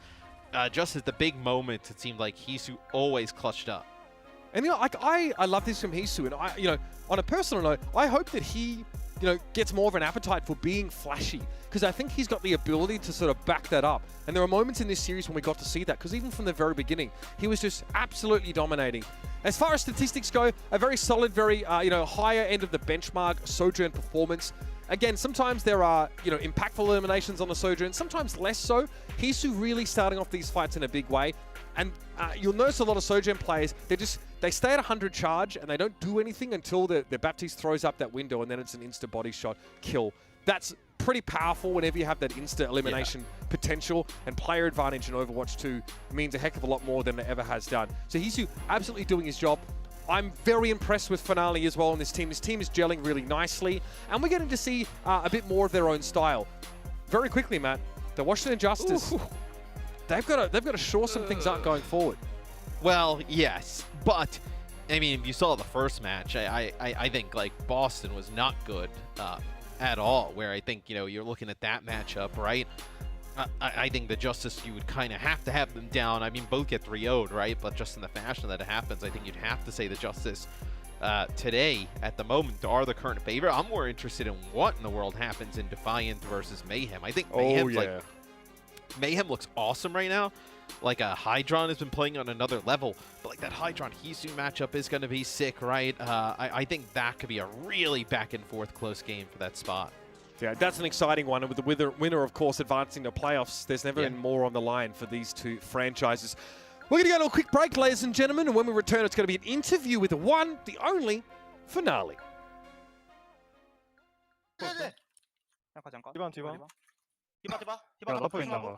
베이비 씨발 나 리시움 밀어 루슈 페 손바 컷 루슈 내 페이야 루슈 하나 나이스 리콜 못 넣네 The Overwatch League is brought to you by Upper Deck, the official trading card of the Overwatch League. And by TeamSpeak, the official voice supplier of the Overwatch League.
Welcome to Watchpoint Post Show, everybody. I'm here with Finale from Toronto Defiant after their win today. Finale, congratulations on the win. Now, last week we haven't seen you was although sort of playing for the team, but today you came back and you looked good on that Tracer and the Genji as well. So I want to ask you, you know, with you and all those sort of sharing the similar role or the position in your team, how does your subbing strat work? 자, 오늘 승리 축하드리면서 이제 저번 주에는 피날레 선수 말고 얼도 선수를 좀 더 자주 보다가 이제 오늘 피날레 선수가 다시 좀 돌아와서 오늘 겐지도 그렇고 테이스터로 좀 많은 좋은 모습을 보여주셨는데요. 이제 토론토 팀에서 이런 선수 교체, 아무래도 피날레 선수와 얼도 선수가 좀 아무래도 좀 비슷한 영웅폭을 가지고 있기 때문에 좀 어떻게 이루어지나요? 일단 승리 축하 감사드리고 일단 포지션이 똑같은데 아무래도 이제 플레이 스타일이 서로 다르다고 생각해서 메타에 따른 이제 잘 맞는 스타일로 주전을 정하지 않나 싶어요. All right, so thank you for congratulating us for the win, and of course, we do sort of share the similar or same position, but I think it really depends on the playstyle. Both of us have a sort of different playstyle, and I think depending on the meta or the composition that we run, that's how we sort of go about the subbing strat for our team. All right, of course today you guys got the win against Washington Justice, but tomorrow is the really important match. If you win that match, you will be going into the playoffs, and you guys will be facing off against Florida Mayhem, a team that looked really, really scary today. So I just want to ask you, how confident are you going into tomorrow and facing off against the Florida Mayhem? 자, 다음 질문입니다. 이제 내일 경기가 아무래도 더 정말 중요한 경기가 될 것 같은데요. 내일 플로리다와의 경기 좀 예상을 해보자면 어떠실 것 같은가요? 아무래도 제가 봤을 때는 플로리다도 요즘 어떻게 보면 좀 상승세를 타고 좀 굉장히 잘하는 팀이기 때문에 피나레 선수 내일 경기 좀 어떠실 것 같습니까? 일단 저번 정규 시즌에서는 저희가 메이엠한테 패배를 했었는데 이제 그 점에 대해서는 이제 메타 파악이 좀 저희 팀에 잘 안 맞는 것도 있었고 일단 그 점을 보완해서 정규 시즌에 휴스턴전 잡고 저희가 잘 맞는 플레이 스타일을 찾아서 이제 아마 저희가 이기지 않을까 싶어요. All right. During the regular season, we did lose to them once, but I do feel like it was sort of the meta wasn't really our meta, and also it wasn't really like a favorable meta for our team. But going into right now, if we have a right play style, if we sort of play how we play today, and sort of show everyone. Sorry, I sort of forgot the last part. I'm gonna go back to finale and ask you again. 마지막 파트 뭐라고 하셨죠? 이제 메타가 좀 안 맞는 거 빼고 이번에 들어와서는 좀 어떻게 해서 이길 것 같다고 하셨죠? 마지막에? 일단 저희가 잘 맞는 플레이 스타일을 찾아서 이제는 이제 이기지 않을까 저희가. Okay. All right. Finale says because we sort of found out our play style or how we want to play the game right now, I do feel like we are going to be able to defeat the Florida Mayhem tomorrow. All right, Finale, that is it for the interview. Thank you so much for your time, and again, big congratulations on the win. 자, 마지막으로 오늘 승리 축하 다시 한번 드리면서 인터뷰 마치도록 하겠습니다. 피나레 선수, 감사합니다. Thank you. 감사합니다. Thank you indeed. What a great victory, guys. Imagine not picking Toronto. Imagine being last. Imagine. Can't be me. I'm not a graceful winner, but don't worry, I have an entire segment blocked out to gloat, so we're not getting there yet. For now, I do want to talk about how they got it done. So let's dissect the match in all its beautiful, beautiful, brutal details, Koso. Yeah, it was kind of an interesting one because in this first round, we really saw them go toe-to-toe playing the meta that we expect with the Genji, the Sojourn, and then the Xayah and the Lucio Baptiste. And obviously, Toronto Defiant had the much better edge, and that sort of probably explained why the Justice wanted to play more towards Assassin on that Sombra, with Decay on that Tracer. Even though that's an unconventional look for a lot of teams this late in this meta, it seemed to have worked for them, but still you see the weaknesses. Trying to play that Diva into the Xayah is just too much damage. Assassin just holding onto EMPs because of how difficult it is to find value with that ultimate. That's why so many teams moved away from it. So a lot of those glaring issues playing that style came to fruition for the Washington Justice, and it just, another match that didn't really look very pretty for one side. Yeah, also I feel like at this point, like Overwatch League teams, they've sort of figured out how to adapt against the Sombra and like how to make life difficult for a Sombra player. Like even without the EMP, like EMP is supposed to be your strongest kind of ultimate, and we see it from Assassin here. It just goes down to like an overclock, right? And you don't have the overclock because you're not playing Sojourn, right? So Washington Justice, I predicted them part because I thought they would commit more to the Lucio Baptiste Sara composition. They clearly, even weeks after having played this Sombra Tracer, they believe that was their best option for winning this game. So I don't think we'll see Genji Sojourn tomorrow. Like I don't think they're going to make any last second switch. This is what they truly believe they are best at doing. But as we saw, like it's hard to get value from that Sombra. I want to take a quick look at the bracket with those two first matches out of the way. We do have more to come because no team is eliminated, just yet. In the winners match tomorrow for that first spot are going to be the Mayhem and the Defiant, and afterwards we're going to see who's going to find their way through the bottom. Uprising and Justice will go off against each other first, and then the winner of that match will face off against the loser of the first match of the day. Which teams do you expect to see? Oh, no, trying to copy our Preds. I go first. Okay. Fine. Okay. Fine. All Right. Mayhem is going to take the W first. Toronto is going to go back down. Uprising will fall horribly to the Justice, who then meets up against Defiant again. And that's once again going to be a stomp, so Defiant and Mayhem go all the way. See, now I'll copy her. Here we go. But that, wait, if you copy I'm her, second then you to can't last, though. beat Like, I don't her. think I'm you a kind good- of need to go against the grain to get above her. You should lone pick. You should go against her pick. I've That's read true. The Art of War, okay? I gotta pick my moments. I'm sure there's a quote in there or something about picking my moments. Yeah, Tomorrow's there's supposed still to the be grand finals and the whole playoffs. But also, just as a thought, and that might sound crazy, but you and I are still at the bottom. Yeah. No, we're not. You're more at the bottom than I am, but I'm still not in the top. So really, we should be copying their homework because there is something. You know, bottom is not there too is- bad, all right? Yeah, okay, I give you that. Second to last is definitely, like, basically, like, coming first. And that's why this is my best of the day. That moment where I defeated, reinforced. Defeated, conquered, some would say. Conquered, yeah, no, it was rough, but you gotta take the little dubs. Yeah. Oh, wow. There we go. Doesn't that look beautiful? You know, this was my best love of the day that. too, actually. Was it? Really? Yeah, this was my best of the day. Yeah. Why Why your was best of the that? day? Because it made Zoe so happy. Yeah, it's good to have you back and being happy. I look think at that. I think this was just really on point for a lot of this season. You know, Washington Justice letting me down. You know, Just one last one. one last All right, there's tomorrow too. There's tomorrow too. Well, should I pred them to keep it at 50-50? I don't know. I guess you have to. I almost have to. know. at this You point. kinda have to. You're right. Because we do like. One last ride, this Washington. looks- See you this looks tomorrow. So nice. I mean, I'd love to just look at that. I might actually print it out and take it home with me. That's a golden You're frame. third. You can finally replace your smart But if one. you no, wait, then you're first. That doesn't make any sense. Yes. Never mind. Let's take a look at tomorrow's schedule to see what awaits us bright and early. At noon, so not really that early. Yeah. But yeah, we're gonna start things off with Washington and Boston. that's gonna be Afterwards, so tough. Toronto and Mayhem gonna fight for the first ticket, and then we're gonna head to the losers match where everything is up for grabs. And some of those teams, their 2022 season ends tomorrow. Yeah. Now, the first tournament, not the first tournament, the first match tomorrow is gonna be super interesting. I can't wait for you guys' prediction for that one. Well, so, yeah, he's sweating already. So, Yeah. everything on the line still, because we still try to beat the fans as well. Costa, you're still up in the running. I'm still in the running.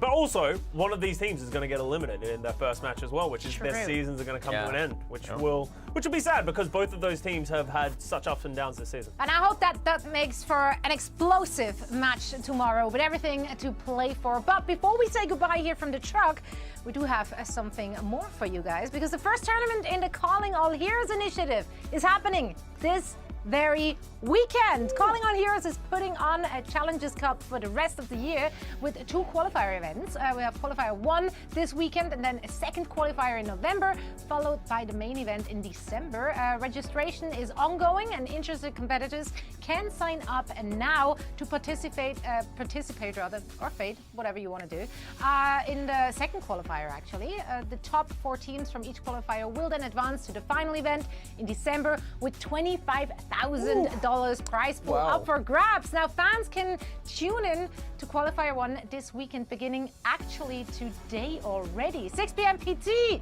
Don't want to miss it, and it's going to run throughout the weekend here on the OWL YouTube channel or over on the Play Overwatch YouTube channel as well. So if you're interested in learning more about this very challenging cup or the program, head on over to callingheroes.gg, and the 4 of us will be back tomorrow for the final play-in matches at 11:30 PT. So we hope to see you then. I was right. Bye-bye. Is that it? Are we just That's it. dancing? Dancing because I won and you didn't.